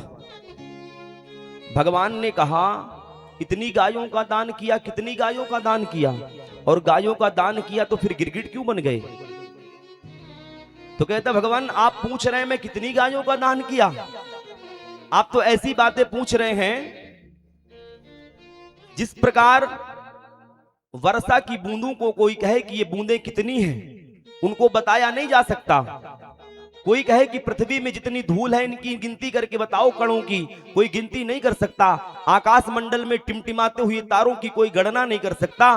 भगवान वैसे ही मैंने अपने जीवन में जितनी गायों का दान किया उसकी गणना नहीं की जा सकती। प्रश्न यह उठता है क्या इतनी गायों का दान किया तो ये गायें पहले रखी कहां होंगी? तो संत निर्णय देते हैं कि श्रेष्ठ मुहूर्त में श्रेष्ठ वस्तु का और श्रेष्ठ ब्राह्मण को वह दान कर दिया जाए तो भले ही वह वस्तु एक होती है पर उसका फल अनंत गुना हो जाता है। भगवान ने कहा इतनी गायों का दान किया फिर भी गिरगिट बन गए। जरूर पक्का बूढ़ी टाली गायों का दान किया होगा जो दूध ना देती हो, बूढ़ी हो गई हो या मारती हो। पंडित जी को संकल्प पढ़ के पूंछ पकड़ करके दान दे दिया, पंडित जी के घर जाएगी, पंडित जी को मारेगी, पंडित जी का पेट फटेगा, अपने घर से टंटा छूटे, ऐसी गायों का दान दिया हुआ होगा। कहते ना भगवान ऐसी गायों का दान नहीं दिया। राजा नृग कहता है भगवान मैंने ऐसी गायों का दान नहीं दिया। भगवान ने कहा कैसी गायों का दान किया फिर? तो कहता है पयस्वनी तरुणी शील रूपा गुणापन्ना कपिला हेम श्रृंगी न्यायार्जितो रूप खुरा सवत्सा दुकूल माला भरणा ददावहम। कहता भगवान मैंने कोई बूढ़ी टाली बिना लगने वाली और मारने वाली गायों को दान नहीं किया। मैं पयस्वनी तरुणी शील रूपा अभाल की ब्यायन जो अभी अभी बच्चा दे रही है गाय, उस बछड़े के साथ में ब्राह्मणों को दान किया है और वो गाय परम शांत है, दूध देने वाली और शांत है। और ऐसे नहीं दिया, भगवान कहते हैं अगर ऐसी गायों का दान दिया फिर गिरगिट बन गए, मतलब बेईमानी के धन से कमाया हुआ, तुम बेईमानी के द्वारा कमाया गया धन है और उस धन से गायों को खरीदा फिर दान किया इसलिए गिरगिट बन गए। तो कहता है ना भगवान, न्याय अर्जितो, मैं न्याय करके और धन कमाया उससे गायों को खरीदा फिर दान किया, और ऐसे दान नहीं किया। जब गायों को दान करता था तो हेम श्रृंगी सींगों को स्वर्ण से मंडित करके, चरणों को खुर से मंडित करके और ब्राह्मणों को दान करता था। जिस ब्राह्मणों को गाय दान करता था उन ब्राह्मणों को मैं उस गाय के निमित्त 1 वर्ष के खाने की व्यवस्था भी करता था। और दान देने का भी नियम यही है, जब आप ब्राह्मण को गौ दान करें तो गाय के खाने की व्यवस्था, रहने की व्यवस्था आपको जितना सामर्थ्य हो करना चाहिए। भगवान मुस्कुराए, फिर तुम क्यों बन गए गिरगिट? अगर गाय का दान करने वाला व्यक्ति कभी यातना नहीं सहता तो कहता भगवान एक अपराध बन गया मुझसे, मेरा संकल्प था मैं नित्य प्रति पूजन करने के बाद में गायों का दान किया करता था और एक ब्राह्मण को मैंने संकल्प पढ़ करके दान दे दिया। और मेरे ही राज्य में एक ऐसे ब्राह्मण रहते थे, नियम से उनका कुछ ऐसा नियम चल रहा था कि वो किसी से दान नहीं लेते थे। और मैंने एक ब्राह्मण को दान गाय की और जो ब्राह्मण दान नहीं लिया करते थे उनकी कुटिया में एक गाय रहती थी, उस गाय का वह पूजन करते थे, उस गाय की सेवा करते थे। उसी गाय से जो दूध मिलता था तो गोविंद का भोग लगा करके अपना जीवन यापन करते थे, किसी के दरवाजे में मांगने के लिए नहीं जाते थे। और उन्हीं ब्राह्मण देवता की कुटिया से गाय ना जाने कैसे छूट करके मेरी गौशाला में मिल गई और मैं समझ ना पाया भगवान, उस गाय को पकड़ करके मैंने एक ब्राह्मण को दान कर दिया। वह ब्राह्मण अपनी गाय को खोज रहे थे और जिस ब्राह्मण को मैंने दान किया वह गाय, तो उस गाय को वह ब्राह्मण देवता लेकर के जा रहे थे। आपस में दोनों ब्राह्मण देवता मिले। जिन ब्राह्मण देवता की गाय खोई हुई थी उन्होंने कहा कि यह मेरी गाय है, और जिस ब्राह्मण को मैंने गाय दान किया वह ब्राह्मण आकर के कहते हैं कि अरे मुझे राजा ने अभी अभी संकल्प पढ़ करके दान दिया है। जिन ब्राह्मण देवता की वह गाय कुटिया से भगी थी उन्होंने कहा कि चलो राजा के पास, और दोनों ब्राह्मण देवता मेरे पास आए और एक ने कहा कि यह गाय मेरी है, आपने कैसे दान कर दिया? और एक कहते हैं राजन अभी अभी आपने दिया है, मैं भी झूठ नहीं बोल रहा।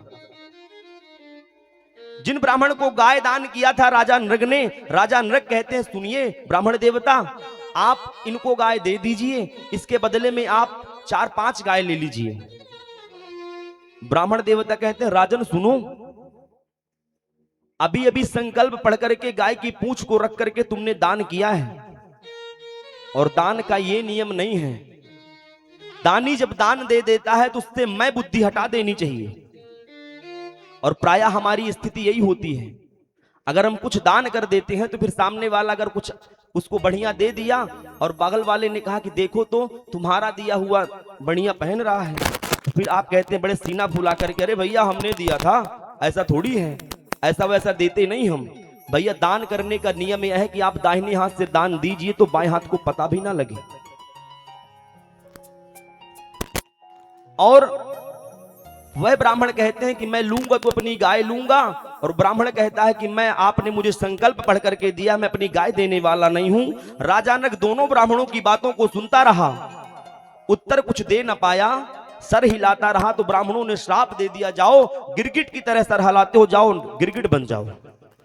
और जब मेरा शरीर छूटा मैं गया यमराज के पास, तो यमराज ने कहा राजन आपने जीवन में खूब पुण्य किए हैं, एक अपराध बन गया, ब्राह्मण की वृत्ति का हरण हो गया, ब्राह्मण के धन का हरण कर लिया, गौ धन हरण हो गया आपसे, तो आपको नरक जाना पड़ेगा। बताइए क्या करें?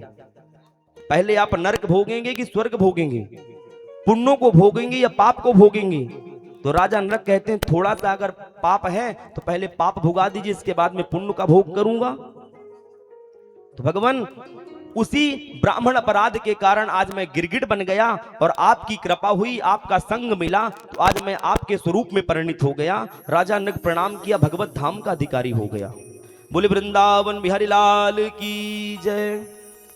भगवान अपने सारे पुत्रों को, नातियों को बैठाल करके मानो समझाना चाहते हैं, बता रहे हैं देखो जाने अनजाने में ब्राह्मण का अपराध बन गया तो इसको गिरगिट बनना पड़ा। क्यों? भगवान समय समय में अपने पुत्रों को उपदेश देते हैं। भगवान जानते हैं आगे चल करके ब्राह्मण के ही श्राप से, ऋषियों के श्राप से इनका आपस में लड़ करके मर जाएंगे। मानो भगवान समझा रहे हैं ऐसा समय ना आवे। कहा देखो, अगर आप विष पी लेते हो तो आपको बचाया जा सकता है वैद्य के द्वारा। आप इंद्र का अपराध कर दोगे तो मैं बचा लूंगा, आप शंकर का अपराध कर लोगे तो हो सकता है मैं बचा लूं, पर अगर आपने ब्राह्मण का अपराध कर दिया भैया तो कोई नहीं बचा सकता। ब्राह्मण के क्रोध रूपी अग्नि में फिर जो व्यक्ति अपराध करता है वह बस नष्ट नहीं होता। भागवत जी में लिखा है कुलम समूलम दहति ब्रह्मस्त्वारणि पावका। ब्राह्मण की क्रोध रूपी अग्नि में उसका पूरा कुल खानदान जल करके राख हो जाता है। और एक बात कही कि ब्राह्मण की वृत्ति का जो हरण करता है, ब्राह्मण के धन का जो हरण करता है, भागवत जी में लिखा है कि भैया प्रायः ये देखने को मिलता है, खूब विवाह कर लिया जाए, खूब अनुष्ठान करा लिया जाए, खूब खर्चा कर दिया जाएगा, विवाह में डीजे में लगा दिया जाएगा, पटाखों में लगा दिया जाएगा, सब कुछ करा दिया जाएगा, पर जब ब्राह्मण की दक्षिणा देने की बात आएगी तो कहते पंडित जी खूब लूट रहे हैं। और ब्राह्मण के लिए दक्षिणा देने के लिए ढूंढ करके भी उसको रखा जाता है जो महान कृपण होता है, बहुत कंजूस होता है, उसको खजांची बनाया जाएगा विवाह में। और जब पंडित जी कहेंगे कि दक्षिणा निकाल करके रखिए तो वह व्यक्ति जब बोलेंगे 500 रखो तो 5 की नोट निकाल करके रखेगा। भैया भागवत में लिखा है कि ब्राह्मण की वृत्ति का जो हरण करता है, जो कराता है, जो ब्राह्मण के धन को देने से मना करता है या देने वाला कंजूसी करता है, या ब्राह्मण के जो पारिश्रमिक है वह दक्षिणा नहीं देता, तो भागवत में लिखा है स्वदत्ताम परदत्तम वा ब्रह्मवत्रिम हरेच्चया 60 वर्ष सहस्त्राणि विष्ठाया जायते क्रमिः। जो व्यक्ति ज्ञान देने के लिए आ जाते हैं, अरे पंडित जी का है दे दो 1100 रुपए, अरे 1100 रुपए में 7 दिन में जब तुम्हारे परिवार का नहीं चलने वाला तो पंडित जी का चल जाएगा। जो ऐसे ज्ञान देने वाले मिलते हैं ज्ञानी लोग, सुन ले, विष्ठाया जायते क्रमणी 60 वर्ष सहस्त्राणि, 60,000 वर्ष तक मल का कीड़ा बन के रहना पड़ता है। और आप ब्राह्मणों को दक्षिणा देते हैं तो एहसान नहीं करते, सबके लिए बात है। आपने अनुष्ठान कराया है, ब्राह्मण आकर के वैदिक मंत्रों का उच्चारण करके आपके यहां पूजन कराते हैं, तो आपने दक्षिणा दे करके एहसान नहीं किया, पारिश्रमिक है देना पड़ेगा। दक्षिणा, दया और दान तीनों अलग है। आप जब गौदान करते हैं, भूमि दान करते हैं, स्वर्ण दान करते हैं, उसके बाद में दक्षिणा का संकल्प पढ़ा जाता है, वो अलग है। और आपके दरवाजे पर कोई भिक्षुक मांगने आ जाए, अब उसको दया करके उसको जो भिक्षा प्रदान करते हैं वो दया है। सुंदर उपदेश दिया और बताया। और यहीं पर एक दिन बलराम जी भगवान कृष्ण से कहते हैं लाला बहुत दिन हो गए हम वृंदावन नहीं गए, चलो एक दिन वृंदावन घूम करके आते हैं सबसे मिल करके। भगवान ने कहा बलदाऊ दादा मेरे पास बहुत काम है, मैं नहीं जा सकता, आपको जाना है तो आप चले जाइए, घुमाइए। तो बलदाऊ दादा कहते हैं लाला तू नहीं जाएगा तो मैं जाऊंगा। और बलदाऊ दादा जाते हैं। 2 मासु तत्र चावासीन मधु माधव में बचा। मधु और माधव महीने में बलदाऊ दादा वृंदावन गए। मधु कहते हैं चैत्र को, माधव कहते हैं वैशाख को। इन 2 महीनों में बलदाऊ दादा वृंदावन गए। वृंदावन में सखाओं ने जब बलदाऊ दादा को देखा तो बड़े प्रसन्न हो गए, बचपन की याद आई। एक लाला कहता, सखा कहता मधुमंगल बलदाऊ दादा आज यमुना स्नान करने चलें। बलदाऊ दादा कहते हैं यमुना स्नान करने चलेगा क्या मतलब है, यमुना को यहीं बुलाते हैं। और भगवान बलदाऊ दादा ने बुलाया यमुना महारानी को, तो यमुना महारानी मनी मन कहती है अगर मैं घर घर जाकर के स्नान कराने लग गई तो हो गया मेरा कल्याण।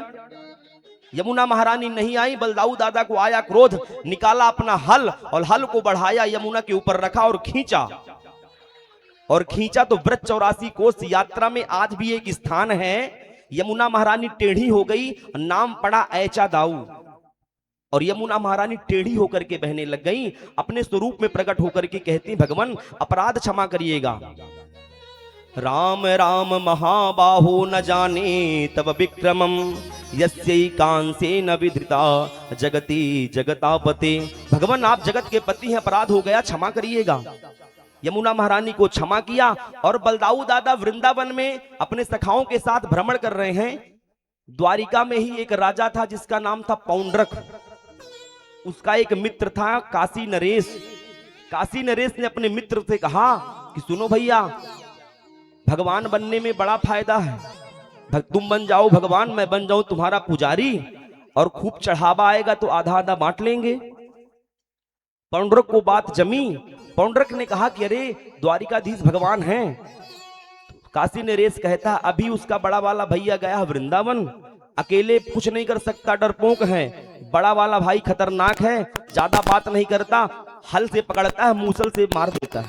अभी वो नहीं, चिंता करने की बात नहीं, तू बन भगवान, मैं करता हूं तेरा प्रचार और मैं बन जाऊंगा पंडित, जो चढ़ावा आएगा तो आधा आधा बांट लेंगे। भैया भगवान के समय में भी नकली भगवान बनते थे, और कलयुग की बात तो छोड़ दीजिए, आए दिन भगवान प्रकट होते हैं।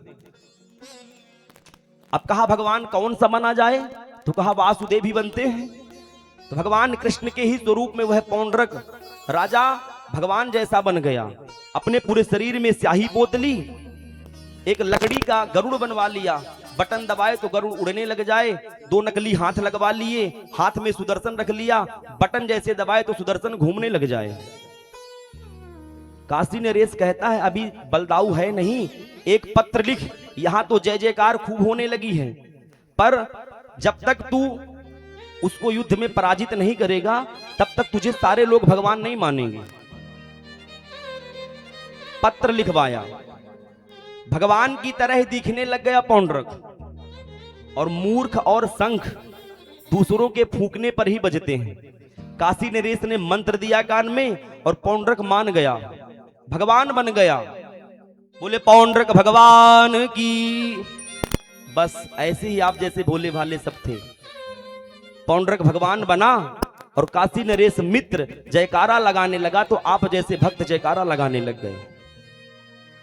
और हमारे सनातन धर्म में आप जैसे हृदय के कोमल व्यक्ति ही कहीं न कहीं भ्रमित हो जाते हैं।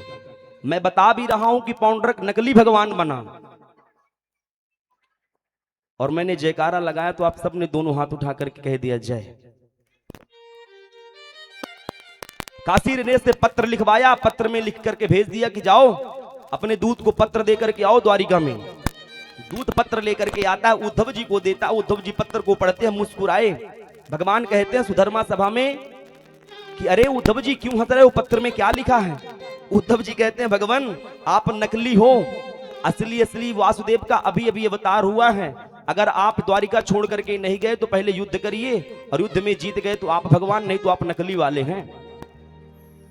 वासुदेवोऽवतीर्णो मेकैव न चापरः भूतानामनुकंपार्थं त्वं तमिथ्याभिधां त्यजा। भगवान मुस्कुराए, अच्छा कहां से आया है पत्र, तो कहा पौंड्रक ने भेजा है। भगवान दूत से पत्र लिख करके दूत को कहते हैं कह देना कि असली वाले भगवान से नकली वाले भगवान मिलने आएंगे, युद्ध के लिए तैयार हो। और दूत ने जैसे आकर के पौंड्रक को पत्र दिया तो पौंड्रक कहता अरे तू ये कहां फंसा दिया मित्र, अरे मेरे से युद्ध करने के लिए आ रहा, मैं उससे कहां जीतूंगा। पौंड्रक का मित्र काशी नरेश कहता भगवान बना है, थोड़ा बहुत हिम्मत जुटा, अरे डरपोक है चला जाएगा। भगवान गए, पौंड्रक को जैसे ही देखा तो पौंड्रक के स्वरूप को देख करके भगवान प्रसन्न हो गए, भगवान की तरह हूबहू था। काशी नरेश ने कहा पौंड्रक दिखा अपना चमत्कार, तो दबाया गरुड़ का बटन, तो गरुड़ आकाश मार्ग में उड़ने लग गया। जैसे ही एक दूसरा बटन दबाया तो यहां हाथ में सुदर्शन घूमने लग गया। भगवान कहते उद्धव देखो तो कितना चिंतन किया होगा इसने मेरे बारे में, कितना स्मरण किया होगा, मेरे जैसे बाल, मेरे जैसे पीतांबर, मेरा जैसा शरीर और मेरे जैसे गरुड़ बना करके सुदर्शन लेकर के दिन रात मेरा चिंतन किया होगा, इसको तो मैं सारूप मुक्ति दूंगा। देखते ही देखते भगवान ने सुदर्शन का आवाहन किया और पौंड्रक के सर को अलग किया, और एक ज्योति निकली पौंड्रक के शरीर से, भगवान के ही शरीर में समा गई। बोले वृंदावन बिहारी लाल की जय। काशी नरेश को भी भगवान ने मारा। काशी नरेश का पुत्र था एक तांत्रिक यज्ञ किया। तांत्रिक यज्ञ से एक कृत्ता को प्रकट किया, कहा जाओ पूरी द्वारिका को भस्म कर दो। और द्वारिका को जैसे ही मारने के लिए कृत्ता बढ़ी, भगवान ने सुदर्शन को भेजा, कृत्या का वध किया। और काशी नरेश का पुत्र काशी में रहता था, तो सुदर्शन ने क्रोध में आकर के पूरी काशी का सर्वनाश कर दिया, मानो पूरी काशी को ही भस्मीभूत कर दिया। महादेव पार्वती मैया को लेकर के थोड़ी देर के लिए चले गए और दग्ध्वा वाराणसीं सर्वम विष्णु चक्रम सुदर्शनम, महादेव ने पुनः काशी को निर्मित किया। और आज भी काशी विश्वनाथ के सामने महाश्मशान चिता निरंतर जलती रहती है। इसी क्रम में सुखदेव जी बताते हैं, परीक्षित, भगवान ने एक द्विविद नाम के बानर का भी उद्धार किया, शाम के विवाह की भी कथा सुनाई और निवेदन करके कहते हैं, परीक्षित आज कथा का 7वां दिन है, ज्यादा समय नहीं है तुम्हारे पास। अब बताओ, मैंने तुमको सब कुछ सुना दिया, तुम क्या सुनना चाहते हो? परीक्षित हाथ जोड़ करके कहते हैं, भगवान मैंने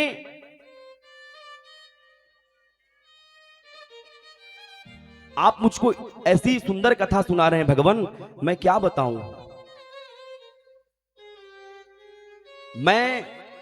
मैंने सुना है कि भगवान दीन बंधु हैं।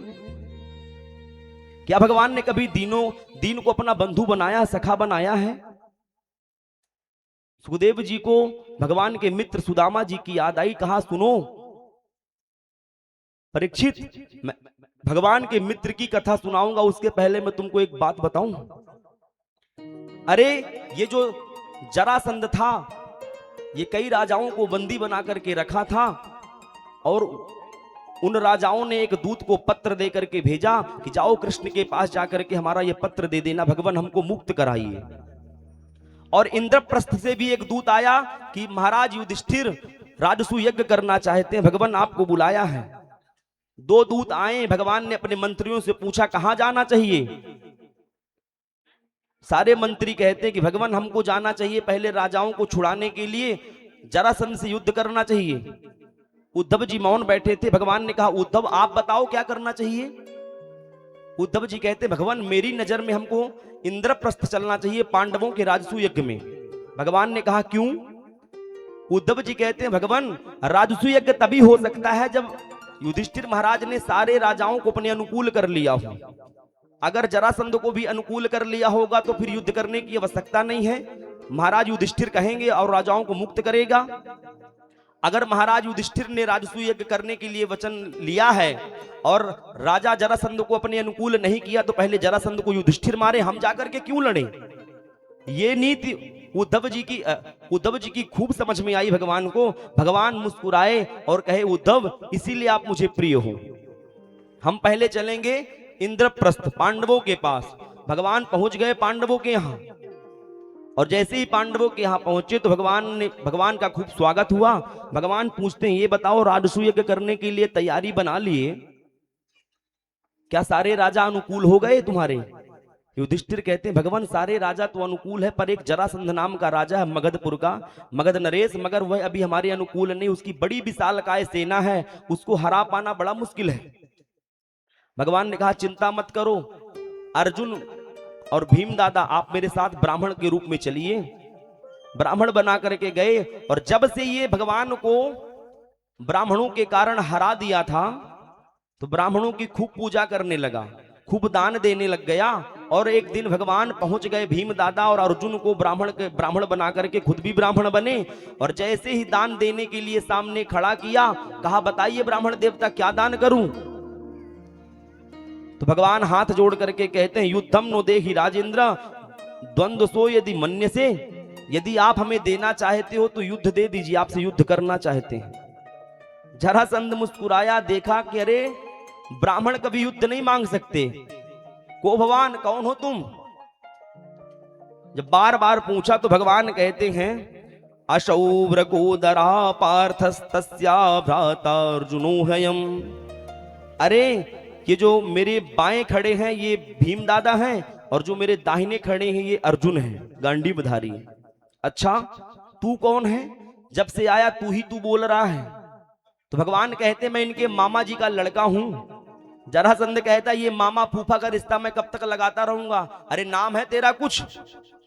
तो भगवान कहते हैं अनयोर मातुले अम्मा कृष्णम जानी ही तेरी पुम, मैं श्री कृष्ण हूं तुम्हारा पुराना शत्रु। जरासंध मुस्कुराया, अच्छा रणछोर है तू जिसने मैंने युद्ध में हरा दिया था। भगवान मन ही मन मुस्कुराते हैं, देखो तो 17 बार मेरे से हारा है, वो इसको याद नहीं। एक बार ब्राह्मणों को बंदी बना करके रख लिया था और मैं ब्राह्मणों की रक्षा के लिए चला गया, तो वो बात इसको याद है। भगवान ने कहा हाँ हाँ मैं वही हूं। युद्ध मांगा है, युद्ध दो। तो भगवान की तरफ देख करके कहता है, अर्जुन की तरफ देख करके कहता है अर्जुनो न भवेत योद्धा भीमस्तुल्य बलो मम।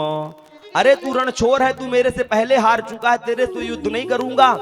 अर्जुन मेरे लायक योद्धा नहीं है, हाँ भीम से मैं लड़ सकता हूं, भीम मेरे लायक योद्धा है। अब भीम दादा का सीना फूल गया, अरे देखो तो भगवान कृष्ण को पीछे कर दिया, अर्जुन को भी पीछे कर दिया, मुझको बराबर का योद्धा बनाया है। धर्म युद्ध चलने लग गया, गदा युद्ध, और 27 दिन तक युद्ध चला और जरासंध ने युद्ध में भीम दादा की नस नस ढीली कर दी। आज 27वें दिन रात्रि में भीम दादा कराहते हुए पड़े हैं और अर्जुन और भगवान श्री कृष्ण दुपट्टा तान सो रहे हैं। भीम दादा उठे, भगवान कृष्ण को उठाया, दादा कृष्ण आप ऐसे सो रहे हो? अरे यहां युद्ध के लिए हम तीनों आए थे, आप लोग मालपुआ रबड़ी खा करके रोज सोते हो, मुझको युद्ध में भेज दिया। अरे मैं उससे नहीं जीत सकता, अगर आज मुझे युद्ध के लिए भेजा तो मैं रात में ही भग जाऊंगा। भगवान मुस्कुराए, अरे भीम दादा आप तो कह रहे थे कि मैं ही उसके बराबर का योद्धा हूं। भीम दादा समझ गए कि मेरे अभिमान को गलाने के लिए भगवान ने ये लीला रची। कहा दादा आप युद्ध करते हैं तो मेरी तरफ क्यों नहीं देखते, आप मेरी तरफ देखिए, मैं बताऊंगा आपको कैसे लड़ना है। और आज जैसे युद्ध हुआ, भीम दादा लड़ रहे थे, लड़ते लड़ते भगवान ने एक तृण को उठाया। भीम दादा कहते भगवान ठीक लड़ रहा हूं, भगवान कहते हाँ भीम दादा बढ़िया लड़ रहे हैं। एक तृण उठाया, फाड़ करके विपरीत दिशा में फेंका। भीम दादा समझ गए, जरासंध के पैर में पैर रखा, दूसरा पैर पकड़ करके दो विभाग में किया और विपरीत दिशाओं में फेंक दिया। उस दुष्ट का अंत हो गया। बोले वृंदावन बिहारी लाल की जय।